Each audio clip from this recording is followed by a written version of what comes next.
Welcome back to Zombie Coffee Vids. Today's story is called Whispering Shadows. Let's begin. Chapter 1. Arrival at Blackthorn. The carriage wheels clattered against the cobblestones as Dr. Eleanor Grayson peered through the rain-streaked window. Lightning illuminated the Yorkshire moors in brief, stark flashes, revealing the imposing silhouette of Blackthorn Asylum perched on a distant hill, like a Gothic cathedral of despair. Eleanor pulled her traveling coat tighter around her shoulders. The October wind howled through the carriage's wooden frame, carrying with it the scent of wet earth and something else she could not quite identify, something that made her stomach tighten with unease. "Nearly there now, miss," called the driver from his perch above. His voice was strained, as if he too felt the weight of their destination pressing down upon them. As they drew closer, the asylum's true scale became apparent. Towering spires reached toward the storm clouds, their Gothic arches and flying buttresses creating a maze of shadows even in the intermittent lightning. Brass pipes and steam vents jutted from the building's sides, evidence of the modern heating and ventilation systems that had been installed in recent years. The marriage of Victorian grandeur and industrial innovation should have been impressive, but instead it felt ominous, as if the building itself were breathing. The carriage lurched to a stop before the main entrance. Eleanor gathered her medical bag and small traveling case, steeling herself for what lay ahead. She had worked hard to secure this position, despite the whispered warnings from her colleagues in London. Blackthorn Asylum was not just any institution. It was where the most difficult cases were sent, where conventional medicine had failed. It was also where her mother had died 20 years ago. Eleanor stepped down from the carriage, her boots splashing in a puddle that reflected the asylum's looming facade. The driver quickly unloaded her trunk, his movements hurried and nervous. "Will you be needing a ride back to the station, miss?" he asked, hope evident in his voice. "No thank you," Eleanor replied, pressing a coin into his palm. "I shall be staying." The man touched his cap and climbed back onto his perch with obvious relief. Within moments the carriage was disappearing into the storm, leaving Eleanor alone before the massive oak doors of Blackthorn Asylum. She lifted the heavy brass knocker and let it fall. The sound echoed through the building like a death knell. The door opened almost immediately, as if someone had been waiting just inside. A tall, distinguished man in his 50s stood in the doorway, his silver hair perfectly groomed despite the late hour. He wore an expensive suit of dark wool, and his pale blue eyes seemed to take in every detail of Eleanor's appearance in a single glance. "Dr. Grayson, I presume," he said, his voice cultured and warm. "I am Professor Alistair Blackthorn, director of this institution. Welcome to Blackthorn Asylum." Eleanor accepted his offered hand, noting the firmness of his grip and the coldness of his skin.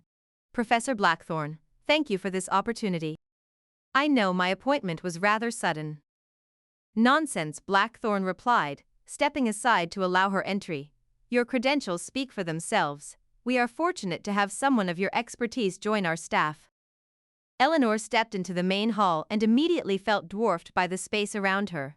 The ceiling soared 40 feet above, supported by ribbed vaulting that disappeared into shadows. Gas lamps flickered along the walls, their light dancing across portraits of stern-faced men who seemed to watch her every movement. The air smelled of carbolic acid, coal smoke and something else, something organic and unpleasant that lurked beneath the antiseptic odors. "Impressive, is it not?" Blackthorn said, following her gaze upward. "This building has stood for over 2 centuries. My ancestor Cornelius Blackthorn designed it himself. He believed that architecture could influence the mind, that beauty and grandeur might help heal even the most troubled souls." Eleanor nodded politely, though she found the atmosphere more oppressive than healing. "It is certainly grand. I understand you have made significant modernizations to the facilities." "Indeed, we pride ourselves on being at the forefront of psychiatric medicine. Come, let me show you to your quarters and then we shall have a brief tour of the facilities."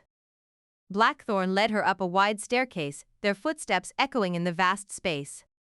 Eleanor noticed that despite the late hour, she could hear sounds from deeper within the building.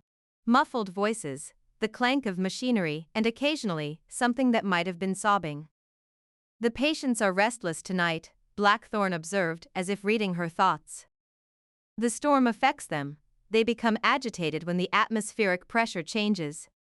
They reached the second floor, and Blackthorn guided her down a long corridor lined with doors.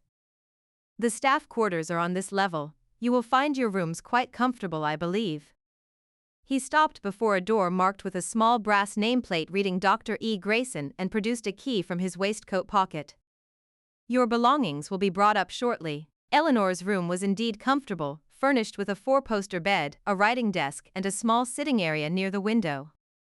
The window itself looked out over the moors, though at this hour there was nothing to see but darkness and the occasional flash of lightning.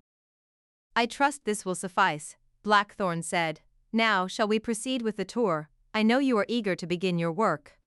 Steam-powered massage devices, electrical therapy apparatus, and hydrotherapy chambers lined the walls like instruments of torture, disguised as healing tools. We believe in a comprehensive approach to treatment, Blackthorn explained as they paused before a particularly imposing device that resembled a mechanical chair surrounded by copper coils. The mind and body are connected in ways we are only beginning to understand. Eleanor examined the apparatus with professional interest, though something about its design made her uncomfortable. The restraint seemed unnecessarily robust, and there were stains on the leather that she preferred not to contemplate too closely. And the patients? She asked. I understand I will be working primarily with the more challenging cases. Blackthorn's smile never wavered, but Eleanor caught a flicker of something in his eyes. Satisfaction perhaps, or anticipation. Indeed, we have several patients who have proven resistant to conventional treatment. They suffer from elaborate delusions, often of a supernatural nature. They claim to see things that are not there, to hear voices from empty rooms. Some even insist that shadows move independently of their sources. As if summoned by his words, Eleanor noticed that the shadows cast by the gas lamps seemed to flicker and dance in ways that did not match the steady flames. She blinked, and the shadows returned to normal. I see, she said carefully. And you believe these delusions can be treated?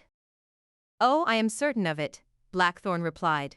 In fact, I have a particular patient in mind for you to begin with. Thomas Wren, a young man who was brought to us several months ago.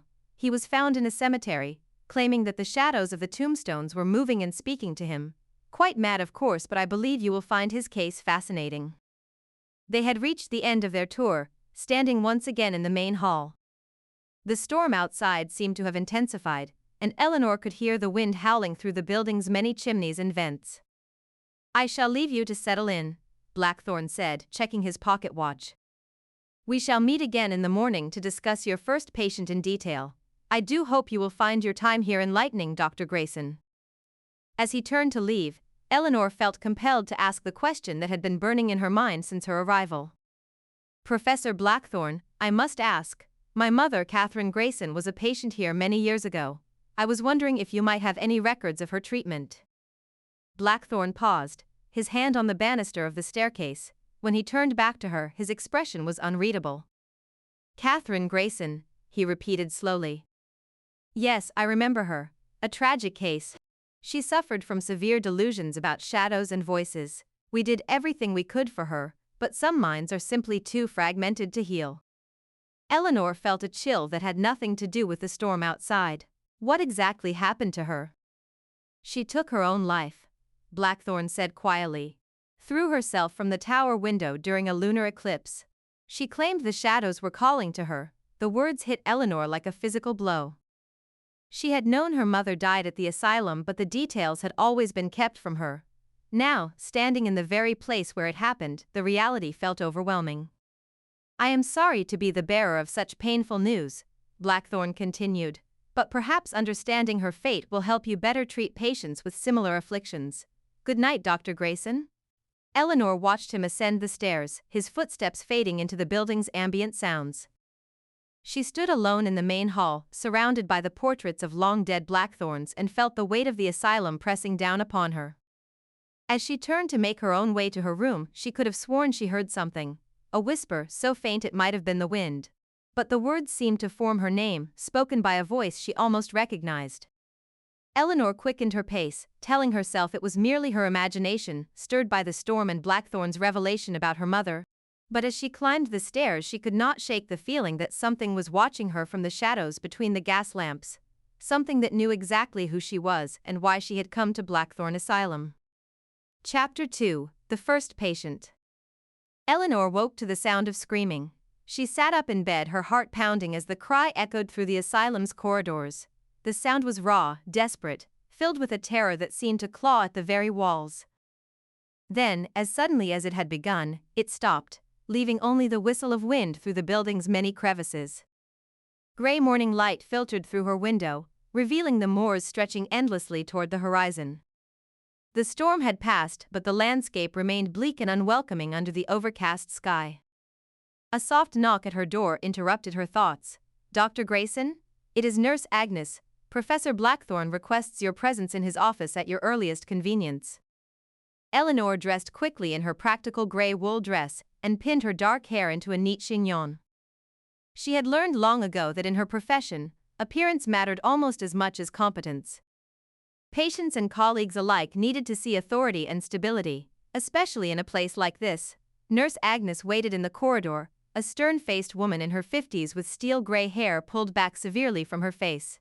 Her uniform was pristine white, but her eyes held a wariness that Eleanor had seen before in staff who had worked too long with the mentally ill. "Good morning, Nurse Agnes," Eleanor said. "I heard screaming earlier. Is everything all right?"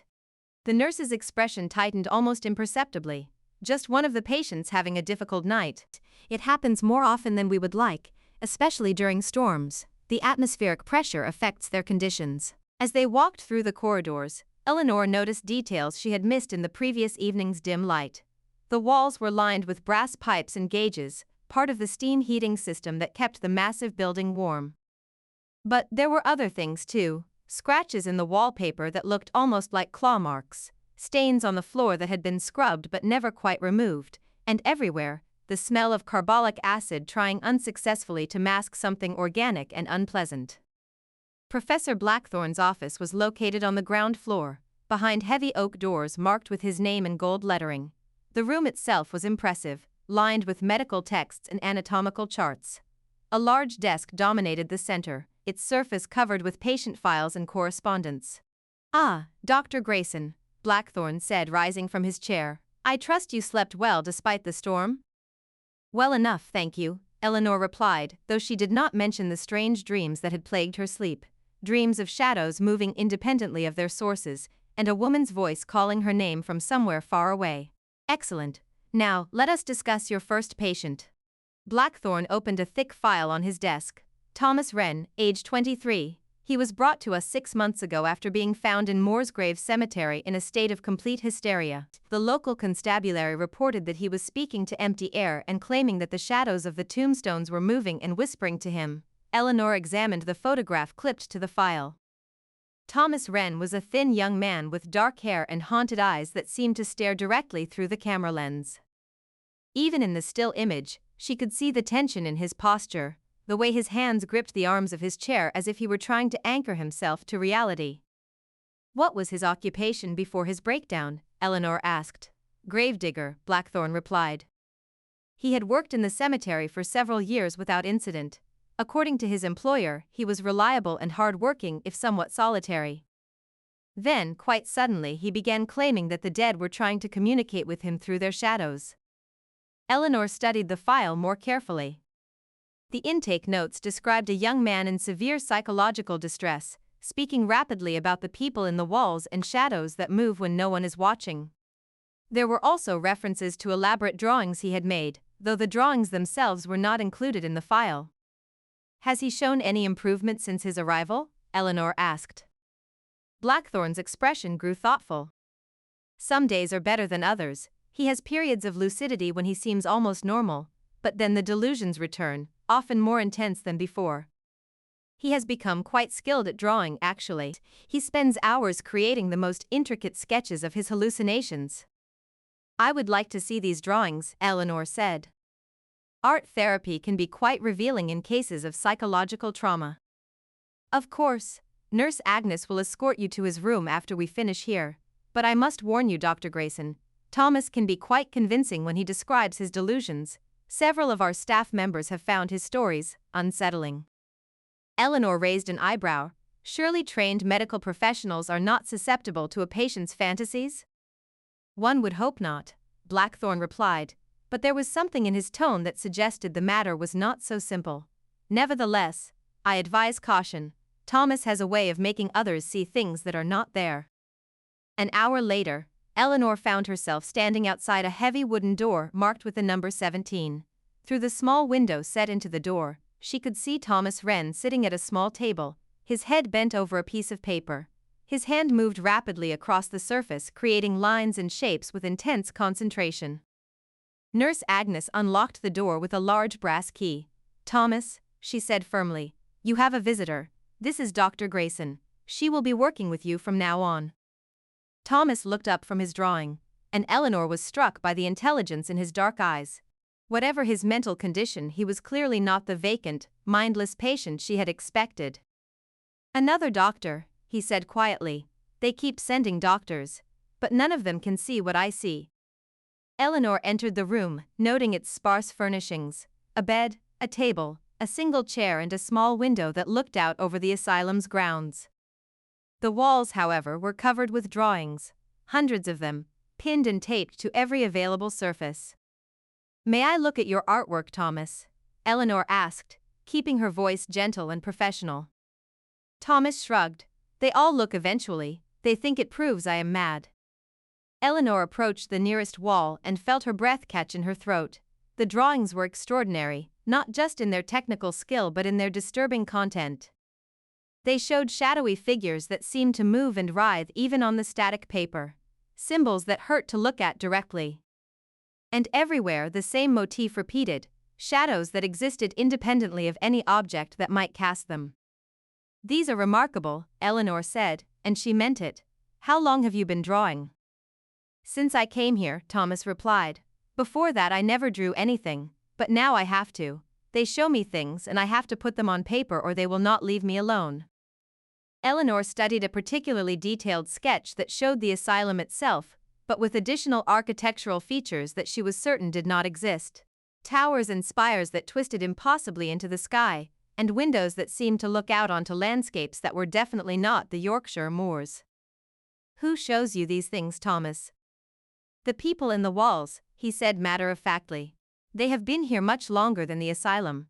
They were here when this was just empty moorland, and they will be here long after the building crumbles to dust." Eleanor felt a chill run down her spine, but she maintained her professional composure. "Can you describe these people to me?" Thomas set down his charcoal and looked directly at her. "They are not really people anymore. They are what people become when they spend too long in the spaces between light and shadow. They whisper things, secrets about the asylum and the people who run it. They told me you would come." "They told you about me?" "They said a woman would come who carries the same shadow as one who was here before. They said she would have questions about her mother." Eleanor felt the blood drain from her face. She had not mentioned her mother to anyone except Professor Blackthorne, and that conversation had taken place well after Thomas was locked in his room for the night. "How could you possibly know about my mother?" she asked, her voice barely above a whisper. Thomas picked up his charcoal again and began sketching rapidly. "Because she is still here. She never really left. None of them do once they learn to see." Eleanor watched in fascination and growing horror as Thomas's drawing took shape. It showed a woman in Victorian dress standing in what appeared to be the asylum's main hall. The woman's face was turned away, but her posture and the way she held her hands were achingly familiar. "That is impossible," Eleanor said, but her voice lacked conviction. "Is it?" Thomas asked, not looking up from his work. "Look at the shadows in this room, Dr. Grayson. Really look at them. Tell me they are exactly where they should be." Despite herself, Eleanor found her gaze drawn to the corners of the room. The afternoon light streaming through the window should have created clear, predictable shadows, but as she watched she could have sworn she saw movement in the darkness near the door, a shifting as if something were standing just out of sight. "I do not see anything unusual," she said, but even as she spoke the words she knew they were not entirely true. Thomas finally looked up from his drawing. "You will," he said with certainty. "They are already calling to you, can you not hear them?" Eleanor strained her ears, listening past the ambient sounds of the asylum. For just a moment she thought she heard something, a whisper, so faint it might have been her imagination. But it sounded like her name, spoken in a voice she had not heard in 20 years. "I think that is enough for today," Eleanor said quickly, moving toward the door. I will return tomorrow and we can continue our session. Dr. Grayson, Thomas called as she reached the threshold. Be careful who you trust here. The shadows have been whispering about you since before you arrived. They know why you really came. Eleanor left the room without responding, but Thomas's words followed her down the corridor. As Nurse Agnes locked the door behind them, Eleanor could not shake the feeling that she was being watched from every darkened corner and shadowed alcove. That evening, alone in her room, Eleanor sat at her desk and began writing in her journal. She had always kept detailed notes on her patients, but tonight she found herself recording things that had nothing to do with medical observation. The way the shadows in Thomas's room had seemed to move. The impossible accuracy of his knowledge about her mother. The growing certainty that there was more to Blackthorn Asylum than Professor Blackthorn had revealed. As she wrote, Eleanor became aware of a sound outside her window, a soft tapping as if someone were throwing pebbles at the glass, but when she looked out she saw only the empty moors stretching away into the darkness. The tapping continued, rhythmic and insistent. Eleanor approached the window and peered more closely at the glass. There, in the condensation that had formed on the inside surface, words were appearing as if written by an invisible finger. Welcome home, Eleanor. Eleanor stumbled backward from the window, her heart racing. When she looked again, the words were gone, leaving only clear glass and her own frightened reflection staring back at her. But in that reflection, just for a moment, she could have sworn she saw another figure standing behind her. A woman in Victorian dress with her face turned away, exactly as Thomas had drawn her. Eleanor spun around, but the room was empty. She was alone with her fears, and the growing certainty that Thomas Wren might not be as mad as everyone believed. Chapter 3. Whispers in the Dark. Eleanor's second day at Blackthorn Asylum began with an emergency. She was awakened before dawn by frantic knocking at her door. Nurse Agnes stood in the corridor, her usually composed demeanor cracked with barely controlled panic. Dr. Grayson, you must come quickly. It is Mrs. Hartwell in room 23. She is having another episode and Dr. Whitby is requesting assistance. Eleanor dressed hastily and followed the nurse through the dim corridors. The asylum felt different in the pre-dawn hours, more oppressive somehow, as if the darkness itself were pressing against the walls. The gas lamps flickered weakly, casting dancing shadows that seemed to move independently of their flames. Room 23 was in chaos when they arrived. A middle-aged woman in a nightgown was pressed against the far wall, her eyes wide with terror as she stared at something only she could see. Dr. Samuel Whitby, a kind-faced man in his 40s, was trying to calm her while two orderlies stood ready to restrain her if necessary. They are in the walls, Mrs. Hartwell was saying, her voice high and strained. Can you not see them? They are reaching through the walls, trying to pull me in. Eleanor observed the scene with professional detachment, but she could not help noticing that Mrs. Hartwell's gaze was fixed on the same corner where Eleanor had thought she saw movement in Thomas's room the day before. Mrs. Hartwell, Dr. Whitby said gently, there is nothing in the walls. You are safe here, no one is going to hurt you. You cannot see them because you do not want to see them, Mrs. Hartwell replied, her voice dropping to a whisper. But they are there. They have always been there. They told me the new doctor would come, the one whose mother used to walk these halls. Eleanor felt a chill run through her, another patient who somehow knew about her mother, despite having no possible way to obtain that information. Dr. Whitby glanced at Eleanor with surprise. Your mother was a patient here? 20 years ago, Eleanor replied quietly. She died here. Mrs. Hartwell's head snapped toward Eleanor, her eyes focusing with sudden clarity. Catherine, she breathed. Catherine Grayson. She tried to warn us, but we would not listen. She said the shadows were growing stronger, that something was coming, but we thought she was mad. You knew my mother? Eleanor asked, stepping closer despite Dr. Whitby's warning gesture. I was a nurse here then, before my own mind began to fracture, Mrs. Hartwell said. Your mother was not mad, Dr. Grayson. She was gifted. She could see what others could not, and now you are here, and they are stirring again. Before Eleanor could respond, Mrs. Hartwell suddenly screamed and pointed at the wall behind Eleanor. There, do you see? She is trying to show you something. Eleanor spun around but saw only blank wall covered in faded wallpaper, yet for just a moment she could have sworn she glimpsed a figure in the shadows, a woman reaching out as if trying to touch her. Dr. Whitby quickly administered a sedative, and Mrs. Hartwell gradually calmed, her eyes growing heavy as the medication took effect. But even as she drifted toward sleep, she continued to murmur about shadows and voices and things that moved in the spaces between light and dark. "I apologize for that," Dr. Whitby said as they left the room. "Mrs. Hartwell has been with us for 3 years now. She suffers from elaborate delusions, often involving supernatural phenomena. I had hoped the new treatment protocols might help, but she seems to be getting worse." Eleanor walked beside him through the corridors, her mind racing. "Dr. Whitby, how many patients here suffer from similar delusions, specifically delusions involving shadows or voices?" Dr. Whitby paused, considering the question. "More than I would like to admit. It seems to be a common theme among our long-term residents. Professor Blackthorne believes it may be related to the isolation and the oppressive atmosphere of the building itself. And what do you believe?" Dr. Whitby glanced around nervously as if checking to make sure they were not overheard. "I believe there are things about this place that we do not fully understand.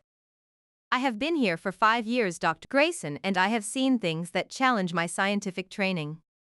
They had reached Eleanor's office, a small room on the ground floor that had been assigned to her for patient consultations.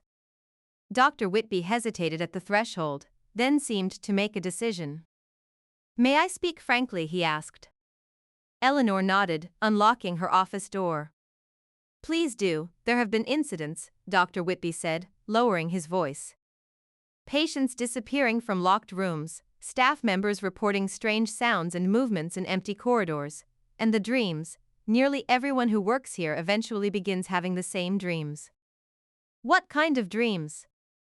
"Dreams of walking through the asylum at night and finding rooms that do not exist during the day. Dreams of voices calling from behind walls, and always, dreams of shadows that move independently of any light source."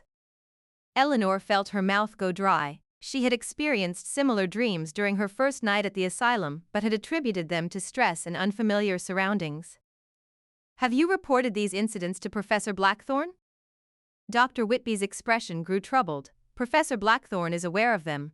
In fact, he seems to take a particular interest in documenting such occurrences. He has asked me to keep detailed records of any unusual incidents or patient statements." Eleanor settled behind her desk, gesturing for Dr. Whitby to take the chair across from her. "Dr. Whitby, I must ask you something in confidence. Do you believe there is any truth to what the patients are saying? About shadows and voices and supernatural phenomena?" Dr. Whitby was quiet for a long moment, staring at his hands. When he finally spoke, his voice was barely above a whisper. "I am a man of science, Dr. Grayson. I have spent my entire career studying the human mind and its capacity for self-deception. But I cannot explain what I have seen in this place. I cannot explain how patients in isolation cells somehow know things they should have no way of knowing. I cannot explain why shadows in this building sometimes fall in directions that defy the laws of physics." Eleanor leaned forward. "What are you saying?"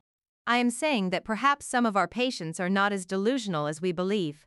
Perhaps they are seeing something that we, in our scientific arrogance, refuse to acknowledge." Before Eleanor could respond, there was a soft knock at her office door. Nurse Agnes entered, carrying a tea tray and a thick folder. "Dr. Grayson, Professor Blackthorne asked me to bring you these files. They contain the records of patients who have reported similar symptoms to Thomas Wren. He thought you might find them instructive." Eleanor accepted the folder, noting its considerable weight. "How many patients are we talking about?" 17 currently in residence, Nurse Agnes replied. "There have been others over the years, but they are no longer with us." "Transferred to other facilities?" Nurse Agnes and Dr. Whitby exchanged a meaningful glance. "Some were transferred," Nurse Agnes said carefully. "Others were not so fortunate." After Nurse Agnes left, Eleanor opened the folder and began examining the files. Each one told a similar story. Patients admitted with various forms of mental illness who gradually developed elaborate delusions about shadows, voices, and supernatural phenomena. Many of them had created artwork similar to Thomas's drawings, depicting impossible architecture and shadowy figures that seemed to move on the page. But it was the final section of the folder that made Eleanor's blood run cold. It contained a list of patients who had died at the asylum over the past 20 years. The causes of death varied, but there was a disturbing pattern. Many had died during lunar eclipses, and several had been found in impossible locations within the building, as if they had somehow passed through solid walls. At the bottom of the list, in faded ink, was her mother's name, Catherine Grayson, cause of death, suicide by defenestration during lunar eclipse. Found in the courtyard below the tower window. But there was a note in the margin, written in a different hand. Patient claimed shadows were calling her home, spoke of the people in the walls in final days, exhibited signs of shadow manipulation before death. Eleanor stared at the notation, her hands trembling slightly. Shadow manipulation. What could that possibly mean? She spent the rest of the morning reviewing the files, making notes and trying to find some rational explanation for the patterns she was seeing, but the more she read, the more convinced she became that there was something fundamentally wrong with the official explanations. That afternoon, she returned to Thomas's room for their second session. She found him sitting by the window, staring out at the moors with an expression of profound sadness. "You have been reading the files," he said without turning around. "How did you know?" "Because you look the way everyone looks when they first start to understand, frightened but trying not to show it, questioning everything you thought you knew about reality." Eleanor sat down across from him. "Thomas, I need you to tell me about the people in the walls, not as a doctor trying to treat a patient, but as someone who wants to understand the truth." Thomas finally looked at her, and she saw a flicker of hope in his dark eyes. "You believe me?" "I am beginning to think that belief and disbelief may not be the right categories for what is happening here." Thomas nodded slowly. "They are not ghosts, if that is what you are thinking. They are something else, something that exists in the spaces between our world and somewhere else. The asylum was built on a place where the barrier between worlds is thin, that is why they gather here. And my mother, was she able to see them too?" "Your mother was special," Thomas said quietly. "She could not only see them, she could communicate with them, and toward the end she could do other things, things that frightened even Professor Blackthorne." Eleanor felt a chill of recognition. What kind of things? She could make shadows move independently of their sources. She could step into darkness and emerge from shadows across the room. The people in the walls told her secrets, and she began to understand what Professor Blackthorne was really doing here. "What is he doing here?" Thomas's expression grew grave. "He is not trying to cure us, Dr. Grayson. He is studying us, learning from us, and he is preparing for something. Something that requires people who can see beyond the veil between worlds." Eleanor was about to ask more questions when she heard footsteps in the corridor outside. Thomas immediately fell silent and picked up his charcoal, pretending to draw. Professor Blackthorne appeared in the doorway, his usual pleasant smile in place. "Dr. Grayson, how are you finding your work with Thomas?" "Quite illuminating," Eleanor replied, keeping her voice neutral. "He is a fascinating case study." "Indeed he is. I trust you are finding the patient files helpful as well?" Eleanor nodded. "Very much so, though I do have some questions about the treatment protocols. Of course, perhaps we could discuss them over dinner this evening? I would be delighted to share my insights into the unique challenges we face here at Blackthorne." After Blackthorne left, Thomas looked up from his drawing. "Be careful what you say to him," he whispered. "He knows more than he pretends, and he has been waiting for you to arrive." That evening, Eleanor dined with Professor Blackthorne in his private quarters, a luxuriously appointed suite on the top floor of the asylum. The conversation was pleasant and professional, but Eleanor found herself studying her host with new eyes. There was something calculating in his manner, a sense that every word was carefully chosen for maximum effect. "I understand you have been experiencing some unusual dreams since your arrival," Blackthorne said casually as they finished their meal. Eleanor felt her pulse quicken. She had not mentioned her dreams to anyone. "What makes you say that?" "It is quite common for new staff members. The atmosphere of the building can be quite overwhelming at first. Many people report vivid dreams during their initial weeks here." "What kind of dreams do they report?" Blackthorne smiled, but there was something predatory in his expression. "Dreams of walking through the asylum and discovering rooms that do not exist. Dreams of voices calling from empty spaces. Dreams of shadows that move independently of any light source." Eleanor tried to keep her expression neutral, but Blackthorne's accuracy was unnerving. "And what do you make of these dreams?" I believe they are the mind's way of processing the unique energy of this place, Blackthorn replied. Blackthorn Asylum has stood for over 2 centuries, Dr. Grayson. It has absorbed the psychic emanations of thousands of troubled souls. Is it any wonder that sensitive individuals might pick up on these residual energies? Eleanor excused herself shortly after dinner, claiming fatigue, but as she made her way back to her room, she could not shake the feeling that Blackthorn knew far more about her experiences than he was letting on. That night, she sat at her desk and began writing in her journal, documenting everything she had learned. The patterns in the patient files, Thomas's claims about her mother, Dr. Whitby's admissions about unexplained phenomena, and her growing suspicion that Professor Blackthorn was not the benevolent physician he appeared to be. As she wrote, Eleanor became aware of a sound coming from within the walls of her room, a soft scratching, as if something were moving through the spaces between the wooden beams. She pressed her ear to the wall and heard what sounded like whispers, too faint to make out individual words but unmistakably human in origin. Eleanor pulled away from the wall, her heart racing, but as she did she noticed something that made her blood run cold. Her shadow, cast by the lamp on her desk, was not moving in sync with her movements. It seemed to be reaching toward the wall, as if trying to touch whatever was making the sounds within. She stared at her shadow in fascination and terror, watching as it moved independently of her body. And for just a moment, she could have sworn she heard a voice calling her name from somewhere far away, somewhere beyond the walls of her room and the boundaries of the physical world.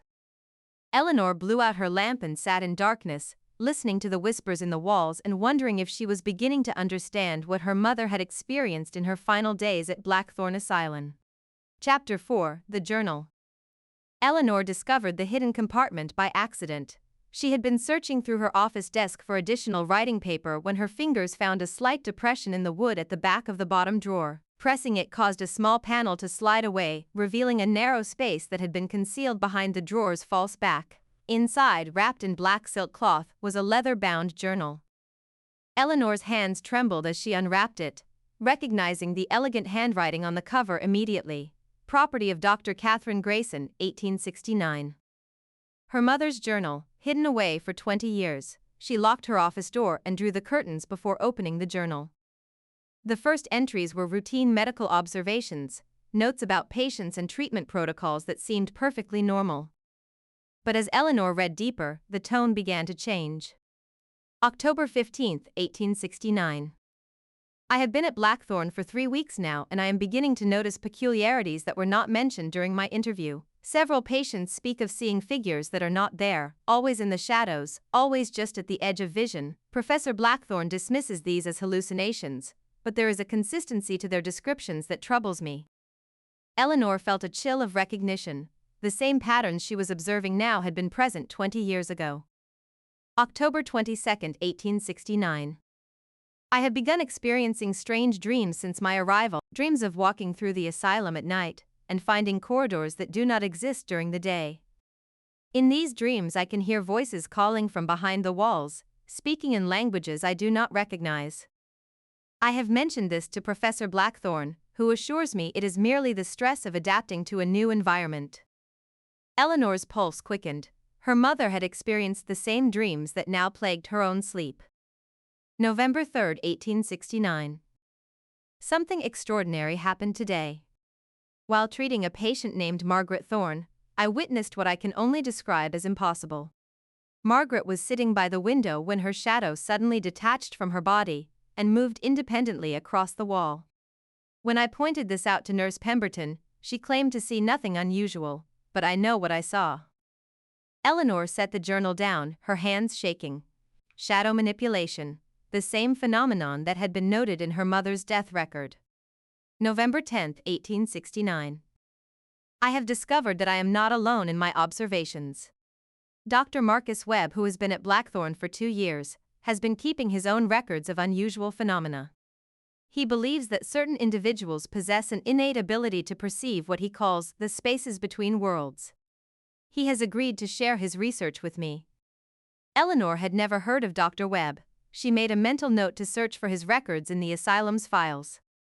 November 18, 1869. Dr. Webb has shown me his collection of patient artwork. The similarities are striking. Regardless of their backgrounds or artistic training, patients who report supernatural experiences create remarkably similar images. Shadowy figures that seem to move on the page, architectural impossibilities. And always the same symbol appears somewhere in their work. Eleanor thought of Thomas's drawings, covered with symbols that hurt to look at directly. November 25, 1869. I have made a disturbing discovery. Professor Blackthorne is not merely studying these phenomena, he is actively encouraging them. I found records in his private files indicating that he specifically seeks out patients who demonstrate what he calls shadow sensitivity. The asylum is not a treatment facility, it is a research institution. Eleanor's blood ran cold. If her mother's suspicions were correct, then Professor Blackthorne had been conducting unauthorized experiments on vulnerable patients for decades. December 2, 1869. Dr. Webb has disappeared. His room has been cleared out and Professor Blackthorne claims he was transferred to another facility. But I found blood on the floor of Webb's office, hastily cleaned but still visible under close examination. I fear something terrible has happened to him. Eleanor felt a growing sense of dread as she continued reading. December 10, 1869. I have been experiencing episodes of what I can only call shadow manipulation. Yesterday, while alone in my room, I watched my own shadow move independently of my body. It reached toward the wall and seemed to touch something that I could not see. When it did, I heard voices whispering my name from within the walls themselves. Eleanor remembered her own experience the previous night, watching her shadow reach toward the wall while whispers echoed from within. December 15, 1869. The voices are becoming clearer. They speak of things that exist in the spaces between light and shadow, beings that have been trapped in this place for centuries. They tell me that Professor Blackthorne is trying to open a doorway, to allow these entities to cross over into our world. They warn me that I am in terrible danger. Eleanor's hands were shaking so badly now that she could barely hold the journal steady. December 20, 1869. I have found the hidden chamber beneath the asylum. The entrance is concealed behind a bookcase in the library. What I discovered there defies rational explanation. Ancient symbols carved into stone that predates the asylum by centuries, evidence of rituals and experiments that Professor Blackthorne has been conducting in secret, and at the center of it all, a circle of standing stones that seems to pulse with its own dark energy. Eleanor made a mental note to search the library for this hidden entrance. December 25, 1869. Christmas Day, but there is no joy in this place. The shadow entities are growing stronger. I can see them now even in daylight, moving through the corridors like living darkness. They speak to me constantly, warning me of what is coming. Professor Blackthorne knows about my abilities. He has been watching me, studying me, waiting for me to develop fully. Eleanor felt sick to her stomach. Her mother had been trapped, used as a test subject in Blackthorne's experiments. January 1, 1870. The new year brings no hope. Professor Blackthorne has revealed his true intentions. He believes that individuals with shadow sensitivity can serve as conduits, allowing the entities to cross over into our world permanently. He has been breeding these abilities, selecting patients with the right bloodlines and exposing them to the influence of the shadow realm until their powers manifest. Eleanor's mind reeled. Breeding these abilities? Was that why she had been drawn to work at Blackthorne? Was her own appointment part of some larger plan? January 10, 1870. I am pregnant. The father is Professor Blackthorne, though the circumstances of conception are unclear to me. I have gaps in my memory, periods where I cannot account for my actions. I fear he has been using some form of influence over me, perhaps connected to the shadow entities themselves. Eleanor felt as if the world had tilted on its axis. Professor Blackthorne was her father? The implications were staggering. January 20, 1870. The lunar eclipse approaches, and Professor Blackthorne's excitement is palpable. He believes that during the eclipse, the barrier between worlds will be at its weakest. He plans to use me as a conduit, to open a permanent doorway that will allow the shadow entities to cross over en masse. I must find a way to stop him, even if it costs me my life. Eleanor's eyes filled with tears as she read her mother's final entries.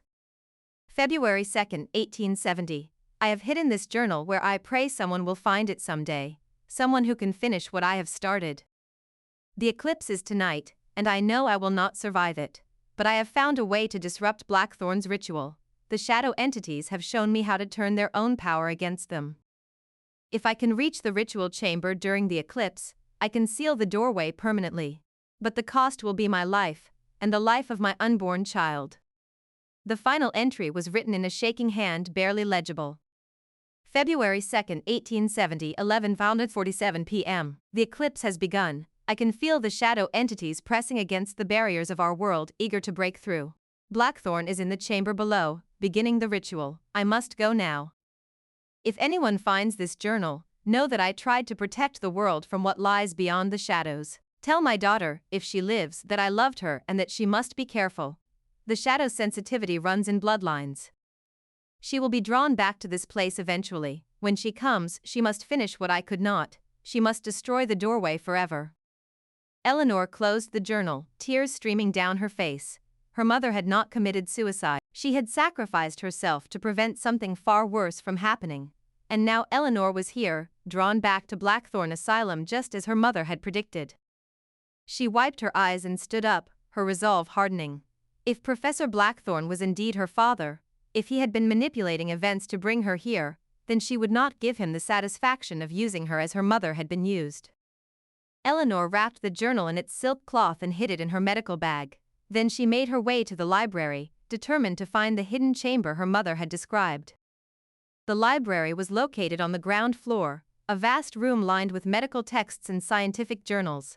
Eleanor searched methodically along the walls, looking for any sign of a concealed entrance.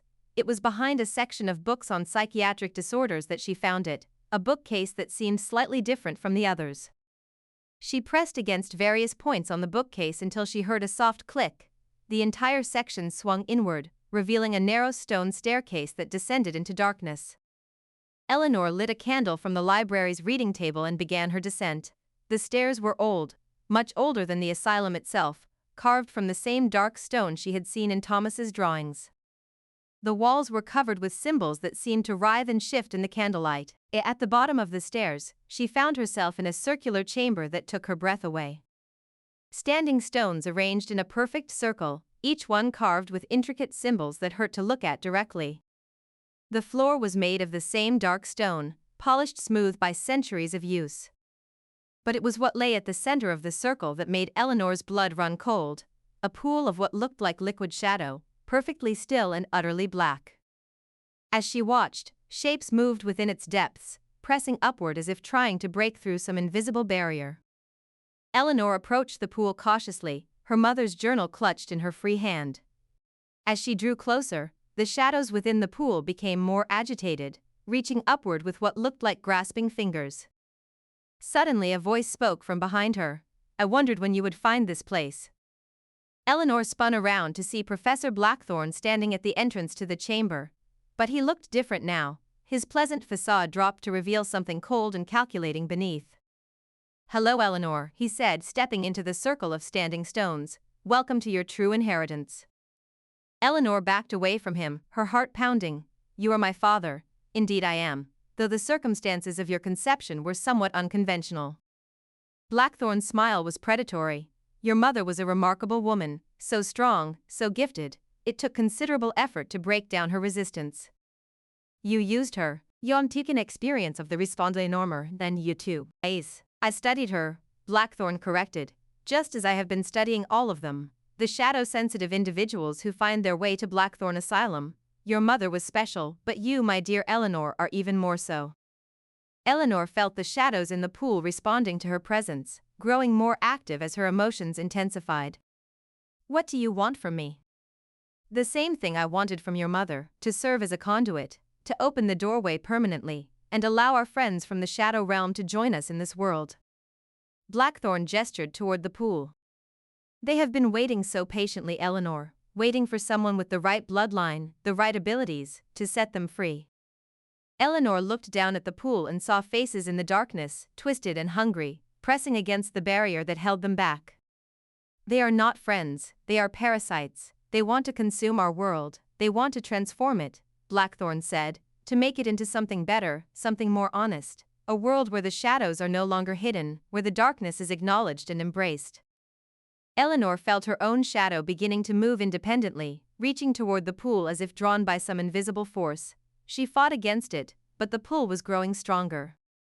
You cannot resist it forever, Blackthorn said. The shadow sensitivity is in your blood, passed down through generations of my carefully selected breeding program. You were born for this purpose, Eleanor. Embrace your destiny. Eleanor thought of her mother's final words, of the sacrifice she had made to prevent this very moment. She thought of Thomas and the other patients, trapped in this place and used as test subjects for Blackthorn's experiments. No, she said firmly, pulling her shadow back under her control. I will not be your tool. Blackthorn's expression darkened. You do not have a choice in the matter. The lunar eclipse is only days away. When it comes, you will serve your purpose whether you wish to or not. Eleanor backed toward the stairs but found her way blocked by shadows that had detached themselves from the walls. They moved like living things, reaching for her with grasping tendrils. The chamber is warded, Blackthorn explained. No one leaves without my permission. You will remain here until the eclipse, and then we will complete what your mother's interference prevented 20 years ago. Eleanor looked around desperately, searching for some means of escape. Her gaze fell on the symbols carved into the standing stones, and she remembered something from her mother's journal. The shadow entities had shown her mother how to turn their own power against them. Eleanor reached out with her mind, feeling for the connection between herself and the shadows that surrounded her. Instead of fighting against them, she embraced them, drawing their power into herself. The effect was immediate and overwhelming. Eleanor felt her consciousness expand, touching the minds of the entities in the pool, understanding their true nature for the first time. They were not evil, exactly, but they were alien, hungry for experiences and sensations that could only be found in the physical world. But with understanding came power. Eleanor reached out through the shadow network that connected the entire asylum, touching the minds of every patient who had ever reported supernatural experiences. She felt their fear, their confusion, but also their strength. What are you doing? Blackthorn demanded, his composure finally cracking. Eleanor smiled, feeling the shadows respond to her will. What my mother should have done 20 years ago. I am taking control. The shadows that had been blocking her path suddenly turned on Blackthorn, wrapping around him like living chains. He struggled against them, but they held him fast. This is impossible, he gasped. You do not have the training, the knowledge. I have something better, Eleanor replied. I have the will to resist you. She walked past him toward the stairs, the shadows parting before her like a dark sea. But as she reached the entrance to the chamber, Blackthorn called out one final warning. You cannot stop what is coming, Eleanor. The eclipse will happen whether I am here to guide it or not. And when it does, the doorway will open. The only question is whether you will be in control when it happens, or whether the entities will choose their own conduit. Eleanor paused at the threshold, looking back at her father trapped in his own shadows. Then I suppose I had better make sure I am ready for them. She climbed the stairs and sealed the entrance behind her, leaving Professor Blackthorn alone with the entities he had served for so long. But even as she walked away, Eleanor knew that the real battle was yet to come. The eclipse was only 3 days away, and she had much to learn before then. The shadows whispered to her as she made her way back to her room, offering knowledge and power in exchange for her cooperation, but Eleanor had learned from her mother's example. She would use the shadows, but she would not be used by them. The game had changed, and Eleanor Grayson intended to win. Chapter 5: The Order Revealed. Eleanor found Dr. Whitby in the asylum's medical wing, tending to a patient who had suffered what the official records would call a nervous episode. In reality, the young man was cowering in the corner of his room, staring at shadows that moved independently of any light source. Dr. Whitby, Eleanor said quietly, I need to speak with you, privately. Something in her tone must have conveyed the urgency of the situation, because Dr. Whitby immediately handed the patient's care over to a nurse and followed Eleanor to her office. What has happened? He asked as soon as she closed the door behind them. Eleanor pulled her mother's journal from her medical bag and placed it on the desk between them. I found this hidden in my office. It belonged to my mother. Dr. Whitby's eyes widened as he recognized the implications. Your mother kept records. More than records, she documented everything. The experiments, the shadow entities, Professor Blackthorn's true purpose.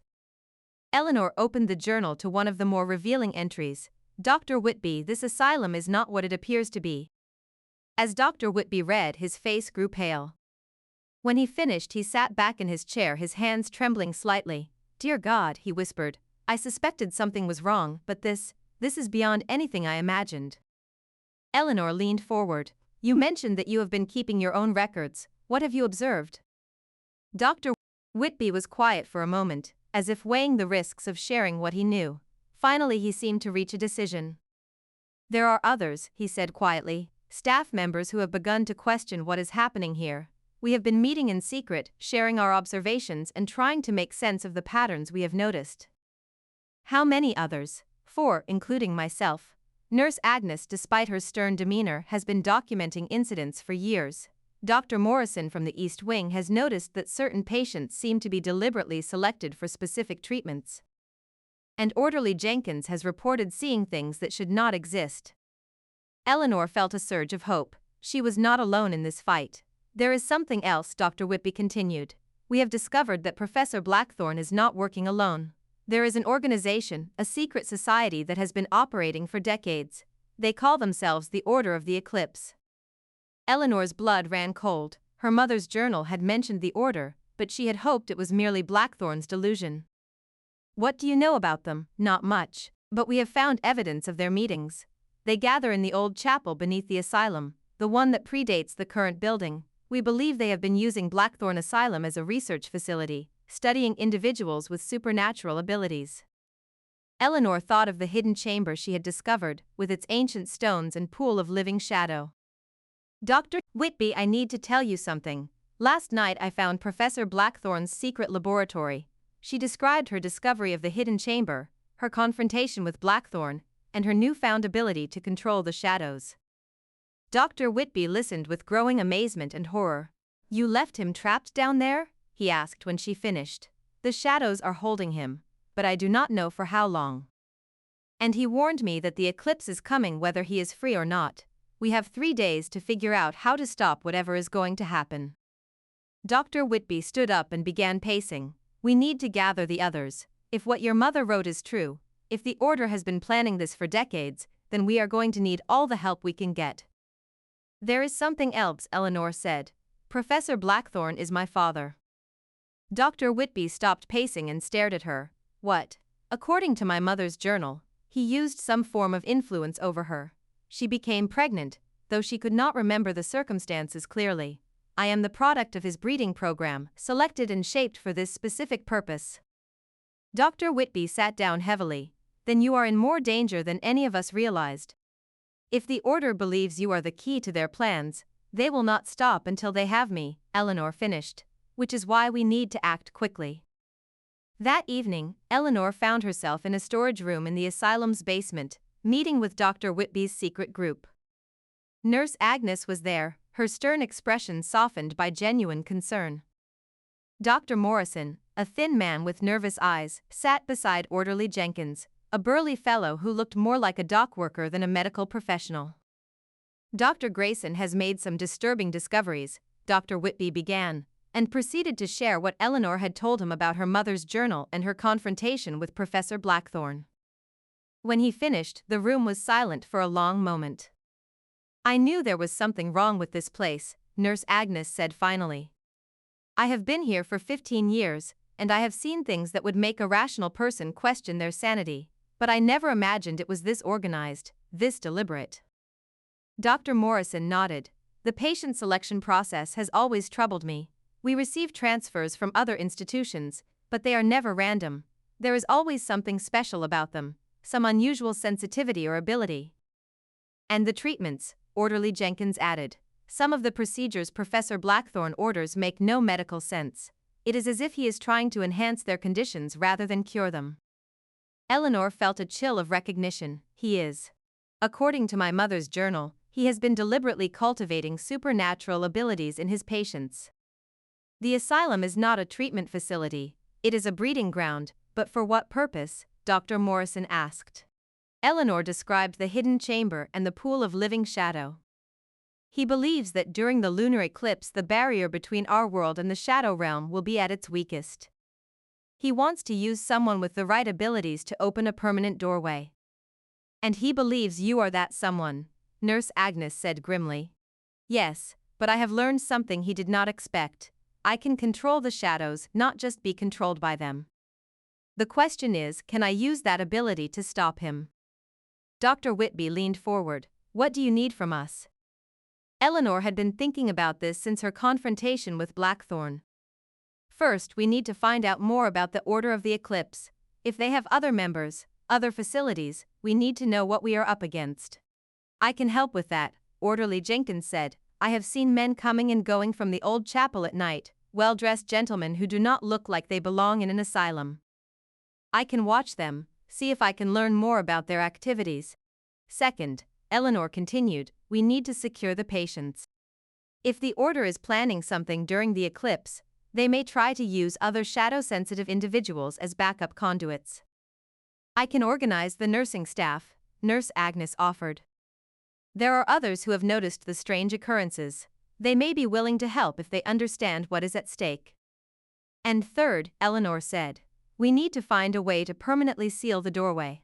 My mother believed it was possible, but she died before she could complete the process. Dr. Morrison cleared his throat nervously. There may be someone who can help with that. One of my patients, an elderly woman named Mrs. Blackwood, has been here for over 30 years. She claims to have been a member of a group that opposed the Order of the Eclipse. Most people dismiss her as delusional, but given what we now know, Eleanor felt a spark of hope. Can you arrange for me to speak with her? I will try. But Dr. Grayson, you should know that Mrs. Blackwood is not entirely stable. Her mind has been affected by decades of exposure to whatever forces exist in this place. She may not be able to give you clear answers. Any information is better than none, Eleanor replied. As the meeting broke up, each member of their small resistance taking on specific tasks, Eleanor felt a mixture of hope and dread. They had allies now, people who were willing to fight against the Order of the Eclipse. But they also had very little time, and they were up against forces that had been planning this moment for decades. That night, Eleanor returned to her room and tried to sleep, but her dreams were filled with visions of the coming eclipse. She saw the asylum surrounded by figures in dark robes, chanting in languages that predated human civilization. She saw the pool of shadow in the hidden chamber growing larger, spilling out into the corridors and consuming everything in its path. And she saw herself, standing at the center of it all, her shadow stretching out to touch every corner of the building as the entities from the shadow realm poured through the doorway she had opened. Eleanor woke with a gasp, her nightgown soaked with sweat. But as she sat up in bed, she realized that the visions might not have been dreams at all. They might have been glimpses of what would happen if she failed to stop the Order's plans.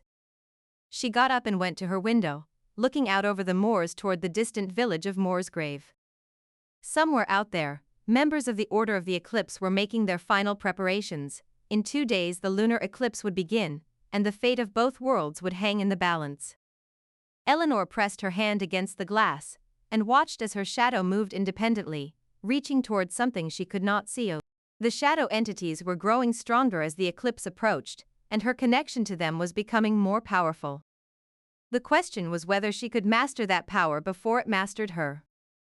As she stood at the window, Eleanor heard a soft sound from the corridor outside her room, footsteps, moving slowly and deliberately toward her door. She held her breath, listening as the footsteps stopped just outside. There was a soft knock, barely audible. Eleanor approached the door cautiously. Who is it?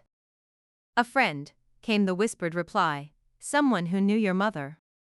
Eleanor's heart raced. It could be a trap, but it could also be the help she desperately needed. She opened the door to find an elderly woman standing in the corridor, her white hair loose around her shoulders, and her eyes bright with intelligence despite her advanced age. Mrs. Blackwood, Eleanor breathed. The old woman smiled. Hello, my dear. I believe it is time we had a talk about your mother, and about the real history of Blackthorn Asylum.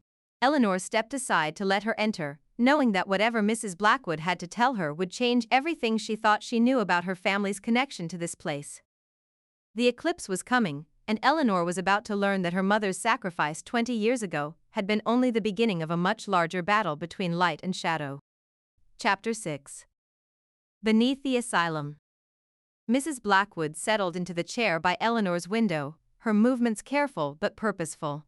Despite her age, there was a sharpness to her eyes that spoke of a mind still fully engaged with the world around her. "Your mother was not the first to discover the truth about this place," she began without preamble. "Nor was she the first to try to stop what Professor Blackthorne and his order have been planning." Eleanor sat on the edge of her bed, leaning forward intently. "You knew my mother?"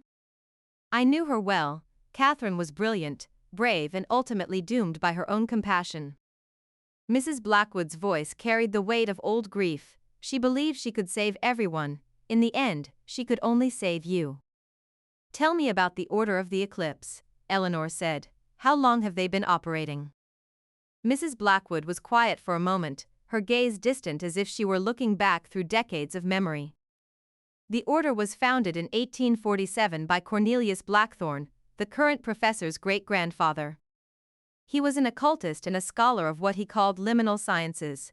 He believed that certain locations on Earth were thin places, where the barriers between dimensions were naturally weak."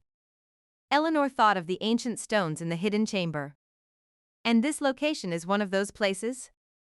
"Indeed, the moors around Blackthorne Asylum sit atop a convergence of ley lines, natural channels of mystical energy that crisscross the Earth. But more than that, this specific site has been used for supernatural purposes for over 1,000 years." Mrs. Blackwood stood and moved to the window, looking out over the dark landscape. "The Celts built a stone circle here, using it for rituals that opened doorways to what they called the other world. The Romans tried to destroy it, but the stones were too deeply rooted in the mystical fabric of the place.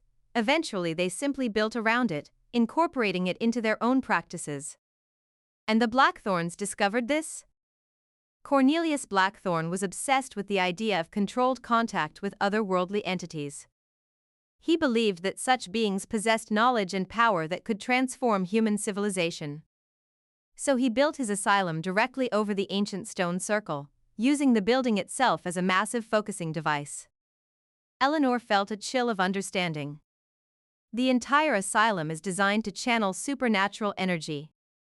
"Precisely. Every architectural detail, from the Gothic spires to the brass piping, serves a dual purpose.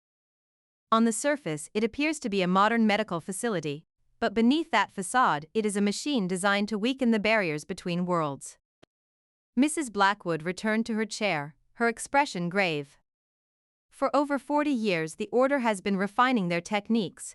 They have learned to identify individuals with natural sensitivity to otherworldly influences. They bring these people here ostensibly for treatment but actually to study and enhance their abilities." "And my mother was one of these individuals?" "Your mother was special even among the sensitive. She possessed what the Order calls bloodline resonance, a genetic predisposition for shadow manipulation that can be traced back through generations. The Order had been tracking her family for decades, waiting for the right moment to bring her into their fold." Eleanor's hands clenched into fists. "They manipulated her entire life." "They tried to, but Catherine was stronger than they anticipated. When she realized what they were doing, she began working against them from within. She gathered evidence, made allies among the staff, and tried to find a way to permanently disrupt their plans. But she failed." Mrs. Blackwood's expression softened with sympathy. She succeeded in ways that the Order never understood. Her sacrifice during the eclipse 20 years ago did more than just prevent their ritual, it changed the fundamental nature of the doorway they were trying to open. Eleanor leaned forward. "What do you mean?" "The shadow entities that exist beyond the veil are not inherently evil, but they are alien to our reality. When they cross over without proper preparation, they become parasitic, feeding on human consciousness and emotion. Your mother's intervention during the eclipse created what we might call a filter in the doorway. Now only entities that can coexist peacefully with human consciousness can pass through." "But Professor Blackthorne is still trying to open the doorway permanently." "Yes, because he does not understand what your mother accomplished. He believes that her interference simply delayed his plans. He does not realize that the nature of the crossing has been fundamentally altered." Eleanor stood and began pacing, her mind racing. "Then what happens if he succeeds during the coming eclipse?" Mrs. Blackwood's expression grew troubled. "That depends on who serves as the conduit. If Professor Blackthorne or another member of the Order opens the doorway, the filter your mother created will be destroyed. the parasitic entities will pour through, and our world will be consumed by living shadow. And if I serve as the conduit, then the filter remains in place, the doorway opens, but only benevolent entities can cross over. It would still change our world, but in ways that might ultimately benefit humanity. Eleanor stopped pacing and stared at Mrs. Blackwood.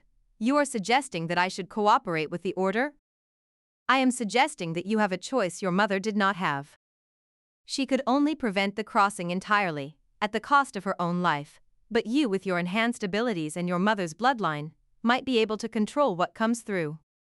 Eleanor felt overwhelmed by the implications. How can I possibly make such a decision? How can I risk the fate of the entire world on the hope that I can control forces I barely understand? Mrs. Blackwood stood and placed a gentle hand on Eleanor's shoulder. Because the alternative is to let Professor Blackthorne make that decision for you, and I can assure you his intentions are far from benevolent. A soft sound from the corridor outside interrupted their conversation. Footsteps, moving quickly and purposefully toward Eleanor's room. Mrs. Blackwood's expression sharpened. They have discovered that Professor Blackthorne is missing. We need to move quickly. Eleanor grabbed her medical bag and her mother's journal. Where can we go? There are tunnels beneath the asylum, older than the building itself. They connect to the ancient stone circle and provide access to chambers that the Order believes are sealed. I can show you the way. They slipped out of Eleanor's room and made their way through the darkened corridors. The asylum felt different at night, more oppressive, as if the shadows themselves were watching their every movement. Mrs. Blackwood led Eleanor to a section of the building she had never seen before, down a narrow staircase that seemed to descend far deeper than should have been possible. The walls here were made of the same dark stone Eleanor had seen in the hidden chamber, covered with symbols that seemed to shift and writhe in the flickering light of their candle. Blackwood explained as they walked. They extend for miles beneath the moors, connecting sacred sites throughout the region. The Order has mapped some of them, but there are passages they have never discovered. They emerged into a vast underground chamber that took Eleanor's breath away. It was far larger than the hidden room she had found behind the library, with a vaulted ceiling that disappeared into darkness above. The walls were lined with alcoves, each one containing what appeared to be ancient artifacts and scrolls. Welcome to the true heart of Blackthorne Asylum, Mrs. Blackwood said. This is where the real work has been done for over a century. Eleanor examined the artifacts with growing amazement. There were books written in languages she did not recognize, devices that seemed to be made of crystallized shadow, and paintings that showed landscapes that could not exist in any earthly realm. The Order has been collecting these items for decades, Mrs. Blackwood explained. Artifacts from the Shadow Realm, brought across during brief openings of the doorway. They have been studying them, trying to understand the nature of the entities they wish to contact. Eleanor paused before a painting that showed a figure she recognized. It was her mother, but not as she had ever seen her in photographs. In this image, Catherine Grayson was surrounded by swirling shadows that seemed to respond to her will, her eyes glowing with an inner light. This was painted during your mother's final weeks here, Mrs. Blackwood said softly. She had learned to fully embrace her abilities, to work with the shadow entities rather than simply being influenced by them. She looks so powerful, Eleanor whispered. She was. But power without wisdom is dangerous, and your mother was still learning to control what she had awakened within herself. A sound echoed through the chamber, the distant clank of metal on stone. Someone was coming down the tunnels. We need to keep moving, Mrs. Blackwood said urgently. There is something else you need to see. She led Eleanor deeper into the chamber, past rows of artifacts and ancient texts, to a section that seemed newer than the rest. Here the walls were covered with detailed maps and charts, showing the layout of the asylum and the surrounding countryside. This is where your mother planned her final gambit, Mrs. Blackwood explained. She discovered that the eclipse ritual requires specific positioning of conduits throughout the building. If even one of these positions is disrupted, the entire ceremony fails. Eleanor studied the maps, noting the marked locations throughout the asylum. There are supposed to be other conduits, 7 in total, positioned at key points to channel the mystical energy of the eclipse. Your mother identified the locations and planned to disrupt them, but she was discovered before she could complete her work. The sound of footsteps was getting closer now, echoing through the tunnels with increasing urgency. Who else knows about these tunnels? Eleanor asked. Members of the Order, certainly, but also others. There is a resistance movement, people who have been working for decades to oppose the Order's plans. Some of them are here tonight. As if summoned by her words, figures emerged from the shadows at the far end of the chamber. Eleanor tensed, ready to defend herself, but Mrs. Blackwood placed a calming hand on her arm. "Friends," she said simply. The figures approached, and Eleanor was surprised to recognize Dr. Whitby among them. He was accompanied by two people she had never seen before, a middle-aged woman in practical clothing, and a young man who looked barely out of his teens. "Dr. Grayson," Dr. Whitby said, relief evident in his voice, "thank God you are safe. The order has discovered that Professor Blackthorne is missing. They are searching the entire asylum." "How many of them are there?" Eleanor asked. "More than we anticipated," the woman replied. "I am Dr. Sarah Chen, and this is my assistant Michael. We have been monitoring the Order's activities for the past 5 years. They have been gathering members from across Europe for the eclipse ritual." Michael stepped forward, his young face grave with concern. "We estimate at least 30 members are currently in the asylum or the surrounding area. They have been arriving throughout the week, posing as visiting physicians and researchers." Eleanor felt a chill of realization. They have been planning this for years. "Decades," Mrs. Blackwood corrected. "The eclipse that occurs tomorrow night is particularly significant. It is what astronomers call a blood moon, and it will be visible from this location for over 2 hours. The Order believes this will provide them with an unprecedented opportunity to open the doorway permanently." Dr. Chen pulled out a detailed map of the asylum.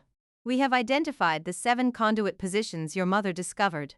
If we can disrupt even one of them, we can prevent the ritual from succeeding." Eleanor studied the map, noting that one of the marked positions was the hidden chamber where she had confronted Professor Blackthorne. What about Professor Blackthorne himself? He is still trapped in the main ritual chamber. "That may actually work in our favor," Dr. Whitby said. "If he cannot participate in the ceremony, the Order will be forced to use a substitute. That might give us the advantage we need." Mrs. Blackwood shook her head.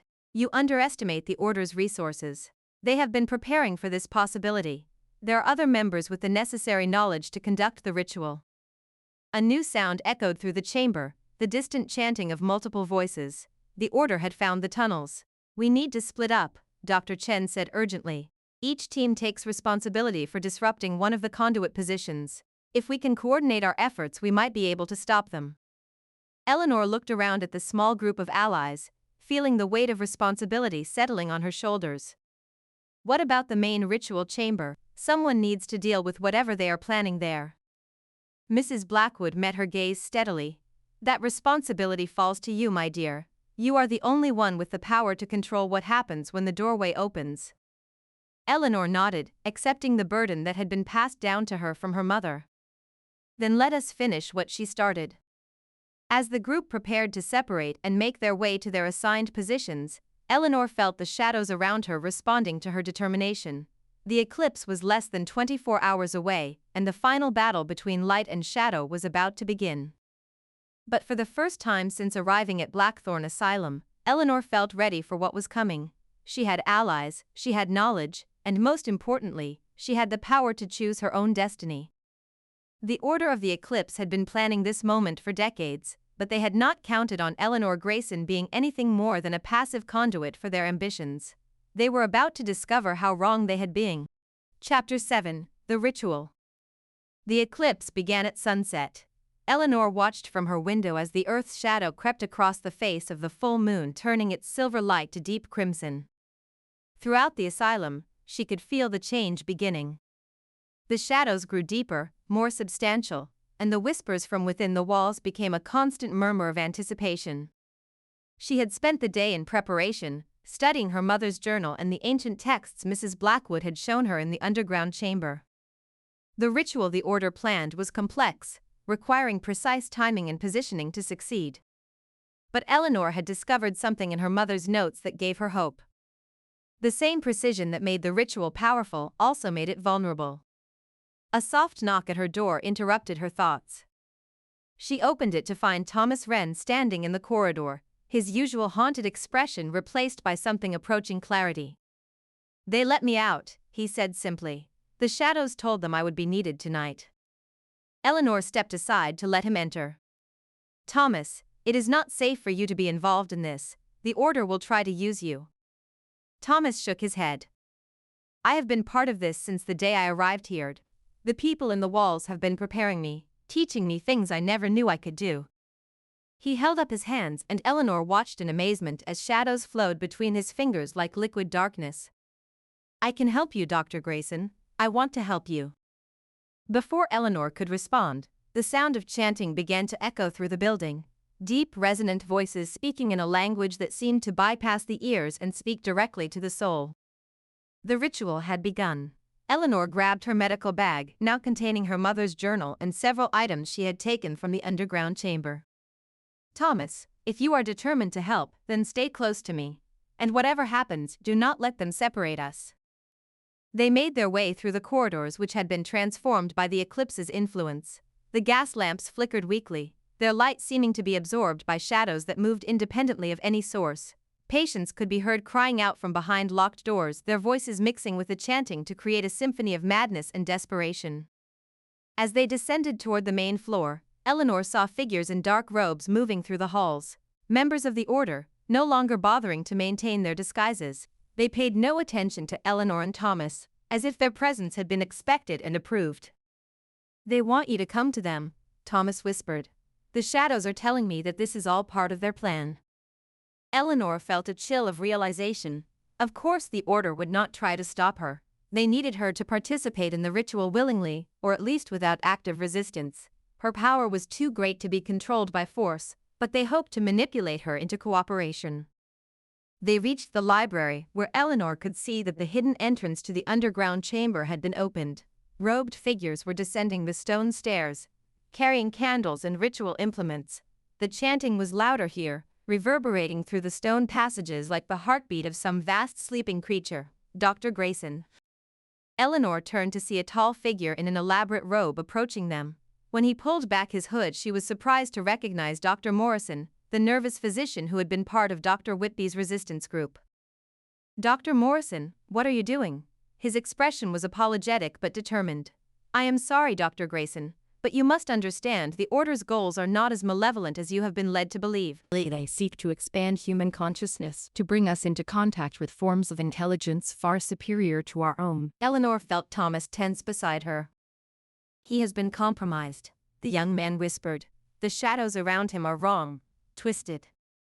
Eleanor looked more closely at Dr. Morrison and saw what Thomas meant. The shadows cast by his body seemed to move independently, reaching toward her with grasping tendrils. He had been influenced, perhaps even possessed by the entities the Order served. The ritual requires your willing participation, Dr. Morrison continued. But if you refuse, there are other ways to ensure your cooperation. Eleanor felt the shadows around her responding to the implied threat, growing darker and more substantial. I will participate, she said carefully. But I want to see Professor Blackthorne first. I want to understand exactly what is being asked of me. Dr. Morrison nodded. Of course, he is waiting for you in the ritual chamber.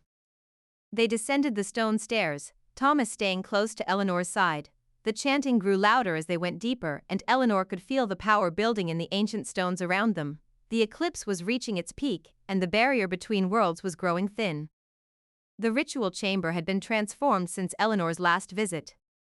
The standing stones were now surrounded by 7 smaller circles, each one containing a figure in dark robes. Candles had been placed at precise intervals, their flames casting dancing shadows on the carved symbols that covered the walls. At the center of it all, Professor Blackthorne stood beside the pool of living shadow. But he looked different now, older somehow, as if his confrontation with Eleanor had drained something vital from him. Eleanor, he said, his voice carrying a mixture of relief and anticipation. I was beginning to worry that you would not come.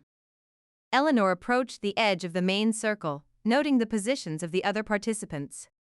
She recognized several faces among the robed figures, staff members from the asylum who had apparently been working for the Order all along. I want to understand what you are asking me to do, Eleanor said. Explain the ritual to me. Blackthorne smiled, his old charm reasserting itself. It is quite simple, really. You will serve as the primary conduit, channeling the power of the eclipse to permanently open the doorway between worlds. The other participants will provide supporting energy, ensuring that the opening remains stable. Eleanor looked down at the pool of shadow which was now churning with activity. Shapes moved within its depths, pressing upward as if trying to break through some invisible barrier. And what happens to me during this process? You will be transformed, Blackthorn said, elevated to a higher form of existence. You will become a bridge between worlds, able to communicate directly with the entities that exist beyond the veil. Eleanor felt Thomas move closer to her side. He is lying, the young man whispered, so quietly that only she could hear. The shadows are telling me what really happens. The conduit does not survive the process. They are consumed, used up like fuel for the opening. Eleanor kept her expression neutral, but her mind was racing. If Thomas was right, then the Order was planning to sacrifice her to open the doorway permanently, but they needed her cooperation to make the ritual work. I have one condition, Eleanor said aloud. I want to speak with the entities directly before I agree to serve as conduit. I want to understand what they intend for our world. Blackthorn's expression flickered with uncertainty. That is unusual. Direct communication before the ritual is not part of the traditional process. Then perhaps it is time to modify the tradition, Eleanor replied firmly. I will not risk my life and the fate of both worlds without understanding what I am agreeing to. The other robed figures began murmuring among themselves, their voices mixing with the ongoing chant. Eleanor could feel the tension in the chamber rising, the careful balance of the ritual beginning to shift. Finally Blackthorn nodded. Very well, but the communication must be brief. The eclipse will not wait for our convenience. He gestured toward the pool of shadow and Eleanor approached it cautiously. She drew near. The churning within the dark liquid became more violent, and she could see faces forming in the depths. Alien faces, beautiful and terrible, with eyes that held the wisdom of eons. Eleanor knelt beside the pool and placed her hand on its surface. The liquid shadow was warm to the touch, and she felt a jolt of connection as her consciousness touched the minds of the entities within. The communication was not in words but in pure thought and emotion. Eleanor felt their hunger, their desperate desire to experience the physical world after eons of existence in the realm of pure shadow. But she also felt their alien nature, their fundamental incompatibility with human consciousness. They showed her visions of what would happen if they crossed over en masse. Humans would become vessels for their consciousness, their individual identities subsumed into a collective that spanned both worlds. It would not be evil exactly, but it would be the end of humanity as a distinct species. But Eleanor also sensed something else in their communication: fear. They were afraid of something that existed in their own realm and drove them to seek refuge in the physical world. Eleanor pulled her hand back from the pool, her mind reeling from the contact. She now understood the true stakes of the ritual and the choice that lay before her. Well, Blackthorn asked impatiently, are you satisfied with what you have learned? Eleanor stood and faced him, her decision made. I am, and I agree to serve as conduit for the ritual. Blackthorn's face lit up with triumph, but Eleanor was not finished speaking. However, I will be conducting the ritual according to my mother's modifications, not your original design. The chamber fell silent except for the distant sound of the eclipse reaching its peak. Blackthorn's expression shifted from triumph to confusion to growing alarm. What modifications? He demanded. Eleanor smiled, feeling the shadows around her responding to her will. The ones that will ensure only benevolent entities can cross over, and that the doorway can be sealed again when necessary. Before Blackthorn could respond, Eleanor raised her hands and called upon the power that had been growing within her since her arrival at the asylum. The shadows in the chamber came alive, flowing toward her like a dark tide. The other participants in the ritual began to panic, their careful formation breaking apart as shadows wrapped around them like living chains. But Eleanor was not trying to harm them. She was taking control of the ritual, redirecting its power according to her mother's design. Thomas, she called out. Now, Thomas stepped forward, his own shadow abilities manifesting as he joined his power to Eleanor's. Together they began to reshape the ritual circle, altering the flow of mystical energy to match the pattern Eleanor had memorized from her mother's journal. Blackthorn tried to stop them, calling upon his own connection to the shadow realm. But Eleanor's power was stronger, enhanced by her bloodline and her understanding of what the entities truly needed. The pool of shadow began to change, its chaotic churning settling into a steady, rhythmic pulse. The faces within its depths shifted, becoming more human, more compatible with the consciousness of the physical world. You do not understand what you are doing, Blackthorn shouted over the sound of the ritual reaching its climax. You are destroying decades of careful preparation. I am completing my mother's work, Eleanor replied, her voice carrying the authority of someone who had finally embraced her true purpose. The eclipse reached totality, and the doorway between worlds opened. But instead of the chaotic flood of alien consciousness that Blackthorn had planned, a controlled stream of benevolent entities began to cross over. They merged with willing human hosts, creating a new form of hybrid consciousness that retained the best qualities of both species. Eleanor felt the change within herself as one of the entities merged with her own consciousness. But instead of being consumed, she found her awareness expanded, her understanding of both worlds deepened. The ritual was complete, but the battle was far from over. The Order of the Eclipse would not accept this outcome without a fight, and Eleanor knew that the real test of her new abilities was yet to come. As the eclipse began to wane and the immediate power of the ritual faded, Eleanor looked around the chamber at the transformed participants. Some, like Thomas, had successfully merged with benevolent entities and retained their individual identities. Others, including Blackthorn, had been rejected by the entities and stood empty-eyed and confused. The doorway remained open, but it was now under Eleanor's control. She could feel the entities on the other side, waiting patiently for her guidance about who could cross over and who must remain in the shadow realm. Eleanor had become what her mother had died trying to prevent, but she had done so on her own terms. She was no longer just human, but she was not lost to the shadows either. She was something new, something that could bridge both worlds while protecting the integrity of each. The eclipse was ending, but Eleanor's real work was just beginning. Chapter 8: The Veil Weakens. The transformation was not without consequences. As the eclipse waned and the immediate power of the ritual faded, Eleanor found herself struggling to maintain control over the doorway she had opened. The benevolent entities that had crossed over were adapting well to their human hosts, but the process was creating ripple effects throughout the asylum that she had not anticipated. The shadows were no longer confined to their natural boundaries. They flowed through the corridors like living rivers, carrying whispers and half-formed images from the shadow realm. Patients who had never shown any supernatural sensitivity were suddenly able to see and hear things that existed beyond the veil between worlds. Eleanor made her way through the chaos, Thomas at her side, trying to assess the full scope of what had been unleashed. The asylum's staff was in complete disarray. Some, like Dr. Whitby, were trying to maintain order and care for the patients. Others had fled entirely, unable to cope with the reality of what they were witnessing. Dr. Grayson, Nurse Agnes called out as Eleanor passed the medical wing. "Thank God you are here. We have patients experiencing severe reactions to whatever has happened. Some are catatonic, others are speaking in languages that do not exist." Eleanor followed the nurse to the ward, where she found scenes that would have been impossible just hours before. Patients were floating several inches above their beds, their bodies surrounded by swirling shadows that seemed to be supporting them. Others were having conversations with empty air, but Eleanor could now see the shadowy figures they were addressing.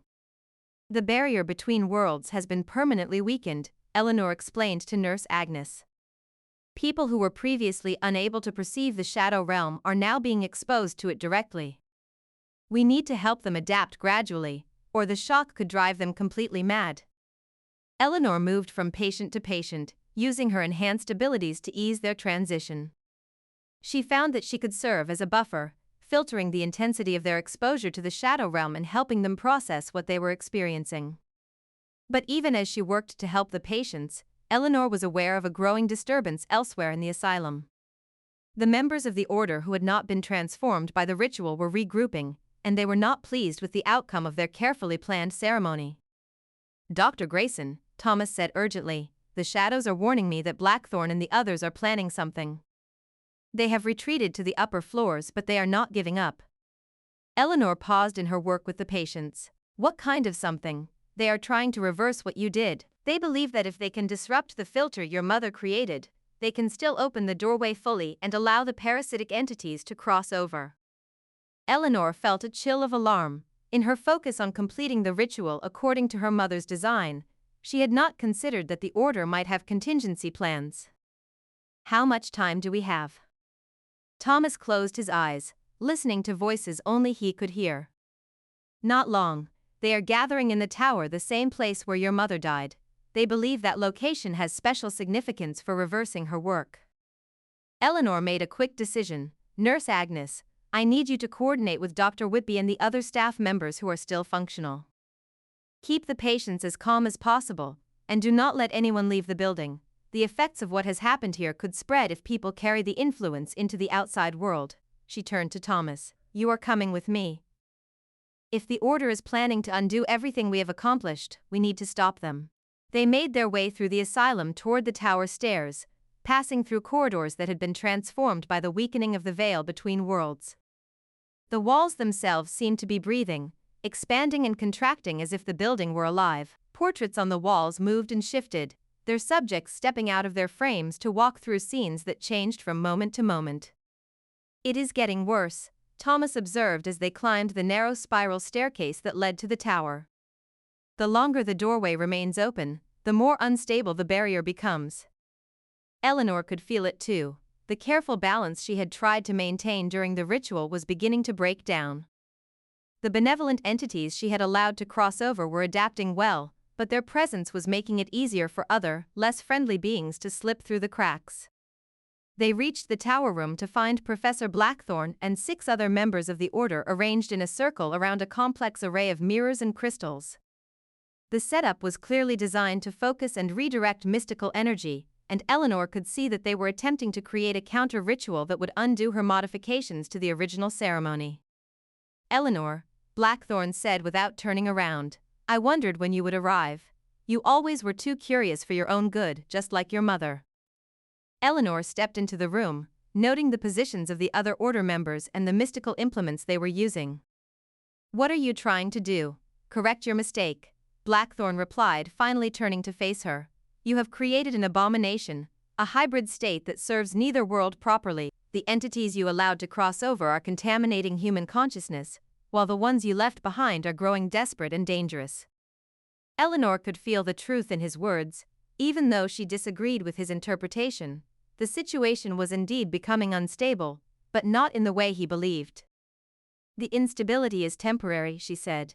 The merged consciousnesses need time to adapt to each other. Once they do, both worlds will be stronger for the connection. You are naive, one of the other Order members said. Eleanor recognized him as Dr. Pemberton, a physician she had met briefly during her first days at the asylum. We have been studying these entities for decades. They cannot coexist peacefully with human consciousness for extended periods. Eventually they will consume their hosts entirely. Thomas stepped forward, his own shadow abilities manifesting as dark tendrils that reached toward the Order's ritual circle. You are wrong, the shadows are telling me that the benevolent entities are different. They want to coexist, not consume. Blackthorne laughed bitterly. The shadows lie, boy. They tell you what you want to hear, not what is true. That is how they have manipulated humans for centuries. Eleanor felt the weight of uncertainty pressing down on her. What if Blackthorne was right? What if her attempt to fulfill her mother's vision had actually made things worse? But then she remembered the communication she had shared with the entities during the Reconorikion. She had felt their genuine desire for peaceful coexistence, their fear of the parasitic beings that drove them to seek refuge in the physical world. I will not let you undo what has been accomplished, Eleanor said firmly. The merger is working, it just needs time to stabilize. Time we do not have, Blackthorne replied. He gestured toward the window, where the eclipse was nearly over. Look outside, Eleanor. See what your benevolent entities have brought with them. Eleanor moved to the window and felt her heart sink. The moors around the asylum were no longer empty. Dark shapes moved across the landscape, flowing like liquid shadow toward the building. These were not the entities she had allowed to cross over. These were the parasitic beings that existed in the deepest parts of the shadow realm, drawn by the weakening of the veil. They are coming whether we want them or not, Blackthorne continued. The doorway you opened has created a beacon that can be sensed throughout the shadow realm. Every malevolent entity that exists beyond the veil is now converging on this location. Eleanor watched in growing horror as the dark shapes reached the asylum's outer walls and began to seep through the stone itself. The building's defenses, weakened by the ritual, were no longer sufficient to keep them out. What do you propose to do about it? Eleanor asked. Seal the doorway completely, Blackthorne replied. Use the counter-ritual to close the breach permanently and trap the entities that have already crossed over in their human hosts. It will kill the hosts, but it will save both worlds from contamination. Eleanor felt Thomas tense beside her. That would kill everyone who merged with the benevolent entities, including you. Eleanor nodded grimly. She had merged with one of the entities during the ritual and she could feel its presence within her consciousness. It was not parasitic or controlling, but it was definitely there, enhancing her abilities and expanding her understanding of both worlds. There has to be another way, she said. There is, Thomas said suddenly. The shadows are showing me something, a way to strengthen the filter your mother created, to make it selective enough to keep out the parasitic entities while allowing the benevolent ones to remain. Blackthorn scoffed. Impossible. The filter was a desperate improvisation, not a permanent solution. But Eleanor was listening to Thomas with growing hope. What do you see? Thomas closed his eyes, his connection to the shadow realm deepening. Your mother did not just create a filter, she created a template, a pattern that could be expanded and refined, but it requires multiple conduits working together, each one serving as a node in a larger network. Eleanor understood immediately. The patients, the ones who have been experiencing supernatural phenomena. They could serve as additional conduits, helping to strengthen and stabilize the filter. You are talking about using mentally ill patients as mystical instruments, Dr. Pemberton protested. It is unconscionable. It is voluntary, Eleanor replied, and it may be the only way to save both worlds. The sound of breaking glass interrupted their debate. The parasitic entities had reached the tower, and they were beginning to force their way through the windows. Eleanor could see them now, writhing masses of shadow that seemed to absorb light itself. Decide quickly, Blackthorn said, his own shadow abilities manifesting as he prepared to defend himself. Whatever we are going to do, it must be done now. Eleanor looked around the room, weighing her options. She could allow Blackthorn to proceed with his counter-ritual, sealing the doorway but killing everyone who had merged with the benevolent entities. Or she could attempt Thomas's plan, using the asylum's patients as a network of conduits to strengthen her mother's filter. Both options carried enormous risks, but only one offered the possibility of a future where both worlds could coexist peacefully. Eleanor made her choice. Thomas, can you reach the other patients from here? Can you explain to them what we need to do? Thomas nodded, his eyes still closed as he communicated through the shadow network that connected all the sensitive individuals in the asylum. They understand, he said after a moment. They are willing to help, but Dr. Grayson, you need to know that this will change them permanently. They will never be able to return to their previous lives. Eleanor felt the weight of responsibility settling on her shoulders. She was asking vulnerable people to sacrifice their humanity for the greater good. But the alternative was to let both worlds be consumed by parasitic entities that cared nothing for human welfare. Tell them I understand the cost, Eleanor said, and tell them that I will share that cost with them. As Thomas began coordinating with the other patients, Eleanor turned to face the approaching parasitic entities. The real battle was about to begin, and the fate of both worlds hung in the balance. The eclipse was ending, but the night was far from over. Chapter 9: The Eclipse. The battle for both worlds began as the eclipse reached its final phase. Eleanor stood at the center of the tower room, her consciousness expanded across the network of patients throughout the asylum. She could feel each of them, their minds touching hers as they willingly opened themselves to serve as conduits for the strengthened filter. Thomas was beside her, his own abilities focused on maintaining the connections between the network nodes. The parasitic entities had broken through the tower windows and were flowing into the room like a tide of living darkness. Unlike the benevolent beings Eleanor had allowed to cross over, these creatures radiated hunger and malevolence. They sought not to coexist with human consciousness but to devour it entirely. Professor Blackthorn and the remaining members of the Order had abandoned their counter-ritual and were now fighting for their lives. Their shadow manipulation abilities, honed through years of study, allowed them to hold the entities at bay temporarily, but Eleanor could see that they were being overwhelmed. Blackthorn, Eleanor called out as she began weaving the expanded filter pattern through the network of patient conduits. Help us strengthen the barrier. Whatever our differences, we cannot let these things consume both worlds. Blackthorn hesitated for a moment, his face twisted with conflicting emotions. Then, as a particularly large parasitic entity lunged toward him, he made his decision. "What do you need me to do?" he shouted over the sound of the entity's otherworldly shrieking. "Join the network," Eleanor replied. "Add your power to ours. Help us create a barrier that can distinguish between the entities that want to coexist and those that want to consume." Blackthorn nodded grimly and reached out with his consciousness, connecting to the network Eleanor had established. The moment his mind touched the collective, Eleanor felt a surge of additional power flowing through the system. But she also felt something else: Blackthorn's memories, his decades of research and experimentation, his genuine belief that he was working for the betterment of humanity. He was not evil, she realized. He was simply wrong about the nature of the entities he had been trying to contact.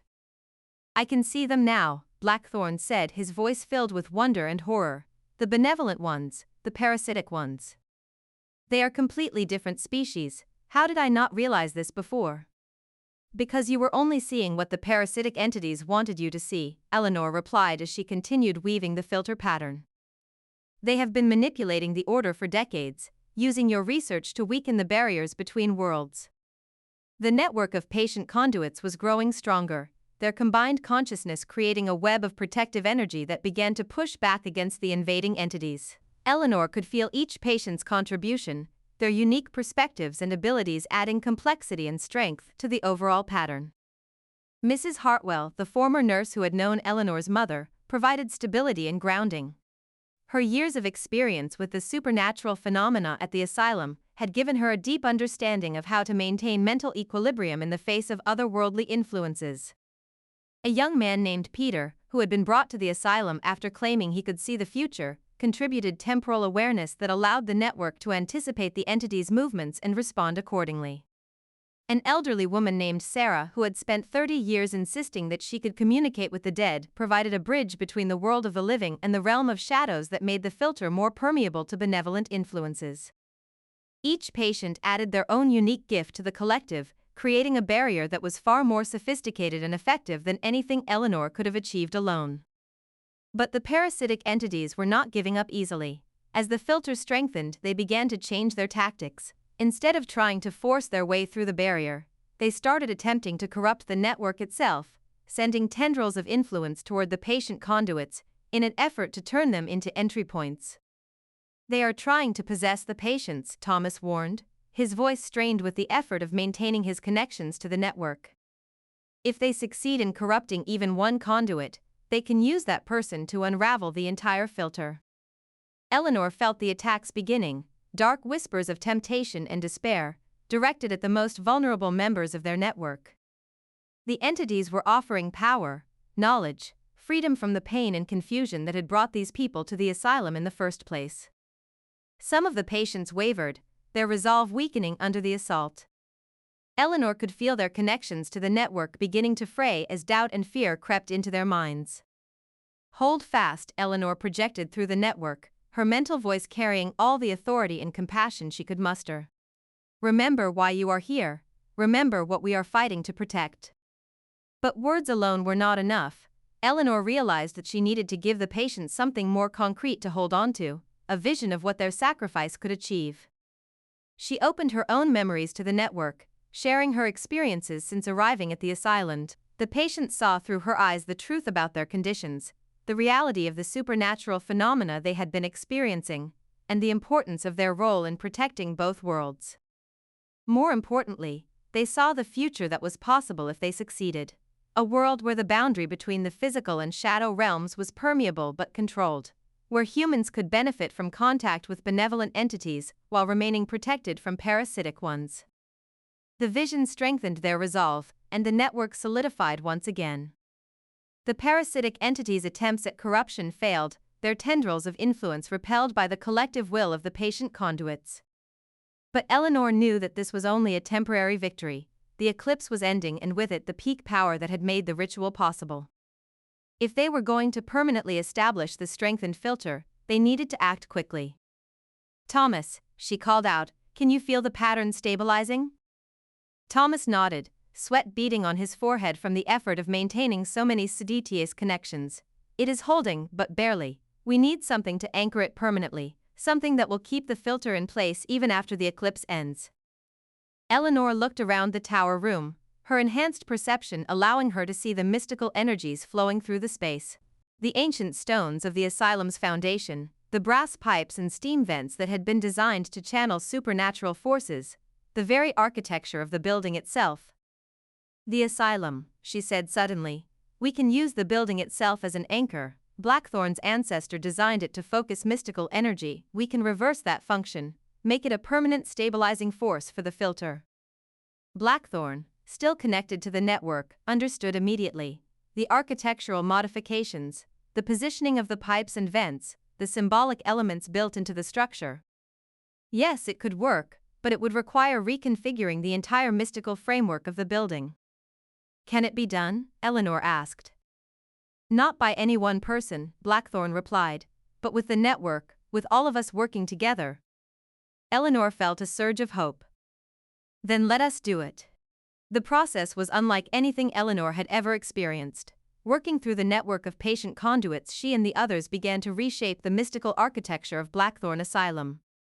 They redirected the flow of supernatural energy through the building's pipes and vents, reconfigured the symbolic elements built into the walls and foundations, and transformed the entire structure into a massive stabilizing device for the filter between worlds.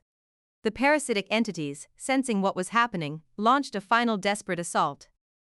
They threw themselves against the strengthening barrier with renewed fury, trying to break through before the modifications could be completed. But they were too late. As the eclipse ended and the moon returned to its normal silver light, the filter locked into place. The asylum itself became a permanent guardian of the boundary between worlds, ensuring that only benevolent entities could cross over while keeping the parasitic ones safely contained in the shadow realm.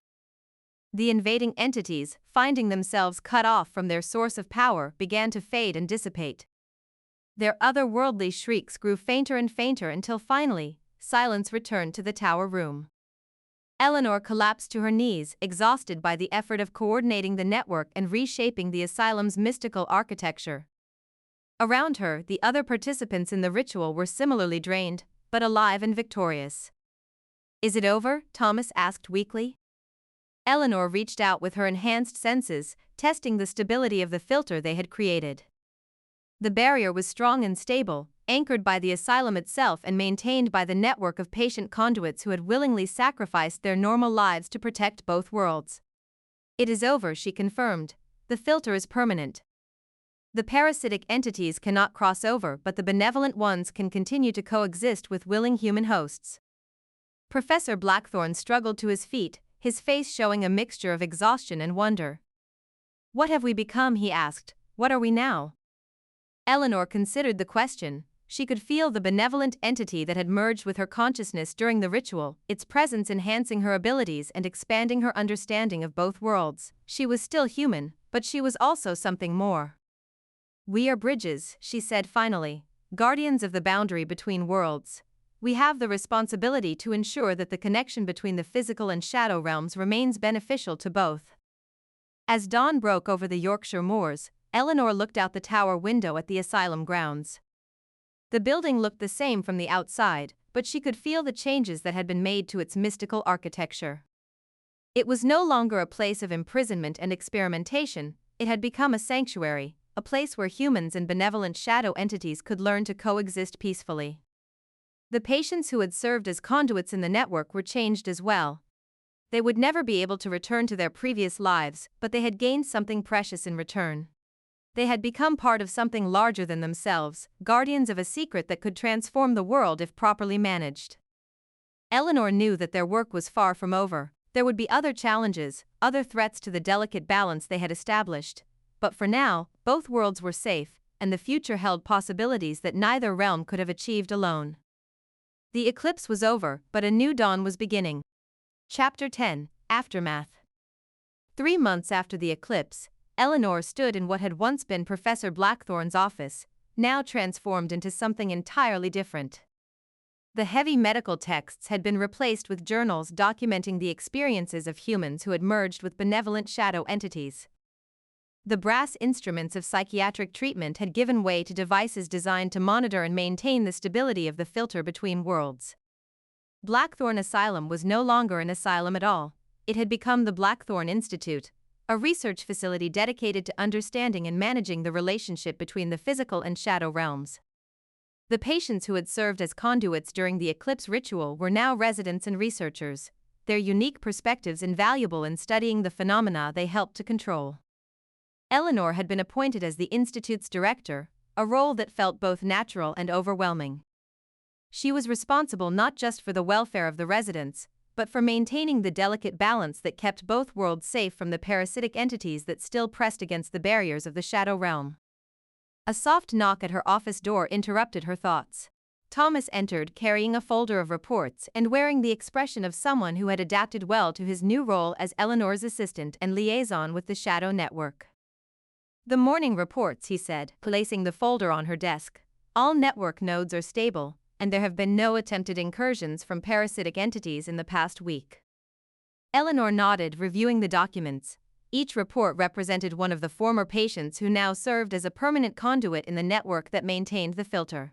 They had all adapted differently to their merged consciousness, but none had lost their essential humanity in the process.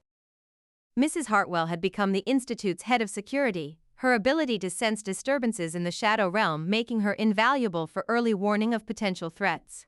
Peter, the young man who could see glimpses of the future, now worked with Eleanor to anticipate and prepare for challenges that might arise. Sarah, who had always claimed to speak with the dead, had discovered that her gift was actually communication with benevolent shadow entities, making her an essential translator between the two realms. "What about Professor Blackthorne?" Eleanor asked. "How is he adjusting?" Thomas's expression grew thoughtful. "Better than expected, actually. He has thrown himself into documenting the Order's historical activities, trying to understand how they were manipulated by the parasitic entities for so long. I think he feels responsible for the decades of harm that was done here." Eleanor could understand that feeling. She had spent many sleepless nights wondering if there had been a better way to handle the crisis. A path that would not have required so many people to sacrifice their normal lives. But then she would remember the alternative. If they had failed, if the parasitic entities had succeeded in crossing over, both worlds would have been consumed by an alien hunger that cared nothing for human welfare or the delicate balance of consciousness that made life meaningful. "Dr. Grayson," Thomas continued, "there is something else. We have received another inquiry from the government. They want to send investigators to study what happened here." Eleanor sighed. This was an ongoing challenge. The events of the eclipse had not gone entirely unnoticed by the outside world. There had been reports of strange phenomena throughout the Yorkshire region that night, and several government agencies were beginning to ask uncomfortable questions. "What is our official position?" Eleanor asked, though she already knew the answer. "Atmospheric disturbances caused by the eclipse, combined with mass hysteria among the asylum's patients," Thomas recited. "Nothing that cannot be explained by conventional science." It was a necessary deception. The world was not ready to learn about the existence of the shadow realm or the delicate network of guardians who protected the boundary between worlds. Perhaps someday, when humanity had evolved enough to handle such knowledge responsibly, the truth could be revealed.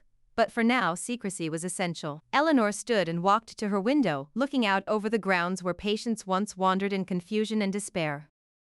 Now, the same space was occupied by individuals who had found purpose and meaning in their transformed existence.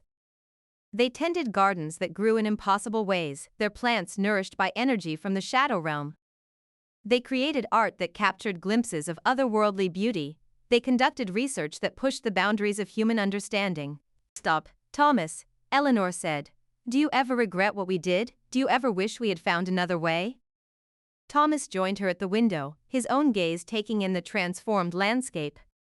"Sometimes," he admitted, "I think about what my life might have been like if I had never come to this place, if I had never learned to see the shadows moving on their own."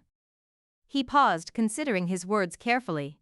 "But then I remember what it felt like before, when I thought I was going mad, when no one believed what I was experiencing. Now I understand that I was never crazy, I was just seeing something that most people cannot see, and I am using that gift to protect others from the kind of confusion and fear I once experienced."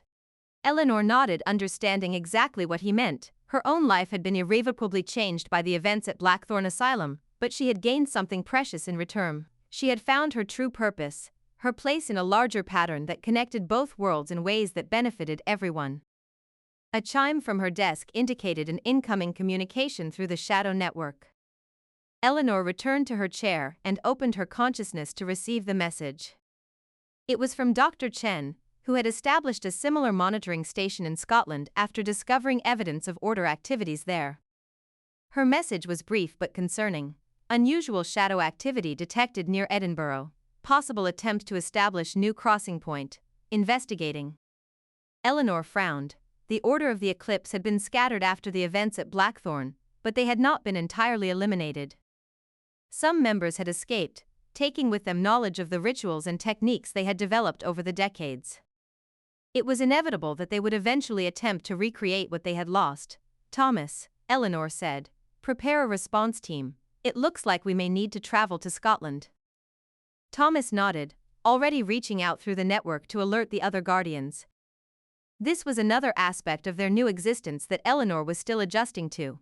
They were no longer isolated individuals dealing with personal supernatural experiences. They were part of a larger organization, a network of protectors who monitored threats to the balance between worlds. As Thomas left to make the necessary preparations, Eleanor returned to her contemplation of the transformed asylum grounds. In the distance she could see Professor Blackthorn walking with one of the newer residents, a young woman who had recently arrived claiming that her dreams were being invaded by otherworldly voices. Blackthorn was explaining to her that she was not going insane, that her experiences were real and potentially valuable. It was a conversation Eleanor had witnessed many times over the past 3 months. People with supernatural sensitivity continued to find their way to the Institute, drawn by the same forces that had once brought them to the asylum. But now, instead of being treated as patients to be cured, they were welcomed as potential guardians and researchers. Eleanor felt the presence of the benevolent entity that shared her consciousness, its alien perspective adding depth and complexity to her understanding of the situation. The entity communicated not in words but in concepts and emotions, sharing its own memories of the Shadow Realm and the ongoing struggle between the parasitic and benevolent factions that existed there. The battle they had won during the eclipse was significant, but it was not the end of the conflict. The parasitic entities were still out there, still seeking ways to cross over and consume human consciousness. And there were other threats as well, forces from deeper parts of the Shadow Realm that had not yet turned their attention to the physical world.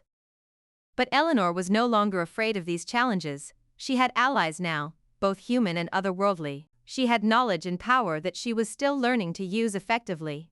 And most importantly, she had a purpose that gave meaning to every sacrifice she and the others had made.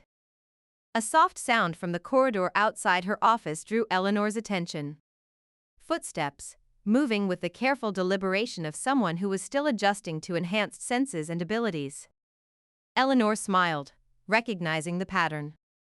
Dr. Whitby appeared in her doorway, his face showing the same mixture of wonder and uncertainty that all the Guardians experienced in their first months after transformation.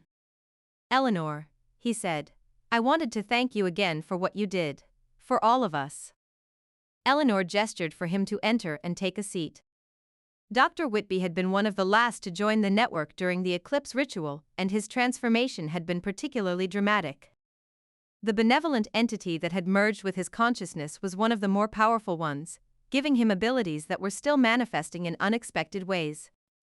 How are you adapting? Eleanor asked. Better each day, Dr. Whitby replied. The entity that shares my consciousness has been very patient with my questions and concerns. It has shown me glimpses of the Shadow Realm that are both beautiful and terrifying. Eleanor nodded. She had experienced similar revolutions in her own merged consciousness. The Shadow Realm was vast and complex, containing wonders that human language could not adequately describe, but it also contained dangers that required constant vigilance to keep at bay. Dr. Whitby, Eleanor said, I want you to know that what we have accomplished here is just the beginning. There will be other challenges, other threats to the balance we have established. Are you prepared for that? Dr. Whitby's expression grew serious. I am. We all are. We understand that we have been given a great responsibility, and we will not shirk from it. Eleanor felt a surge of pride and affection for the man who had been one of her first allies in the fight against the Order. He had risked everything to help her, and now he was committed to the ongoing work of protecting both worlds. As the afternoon wore on, Eleanor found herself thinking about her mother, and the sacrifice she had made 20 years earlier. Catherine Grayson had died believing that she was preventing a catastrophe, but she could not have imagined the positive outcome that would eventually emerge from her actions. The filter she had created in her final moments had made it possible for Eleanor to complete the work she had started. The template she had established had allowed for the development of a permanent solution that protected both worlds while allowing for beneficial contact between them. Eleanor opened her mother's journal, which she kept on her desk as a reminder of the courage and determination that had made everything possible. The final entry, written in her mother's shaking hand just hours before her death, still brought tears to Eleanor's eyes. But now she could read those words with a deeper understanding of what her mother had accomplished. Catherine Grayson had not failed. She had planted the seeds of a solution that would bloom 20 years later in the hands of her daughter. As the sun set over the Yorkshire moors, Eleanor felt a sense of completion and anticipation.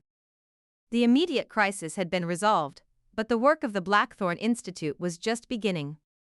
There were other locations where the barrier between worlds was thin, other groups like the Order of the Eclipse that might attempt to exploit supernatural phenomena for their own ends.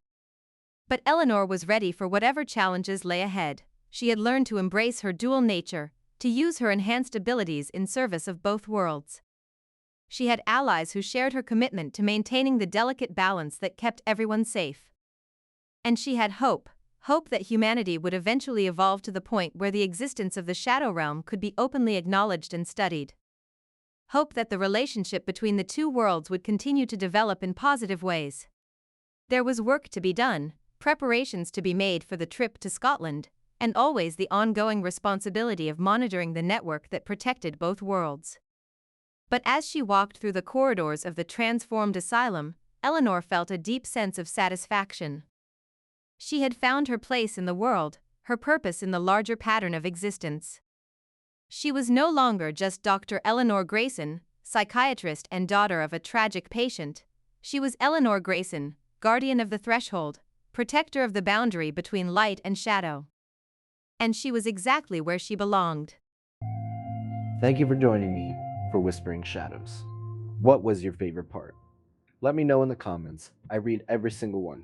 If you enjoyed this story, hit that subscribe button and the notification bell so you never miss a new tale. Until next time, keep dreaming.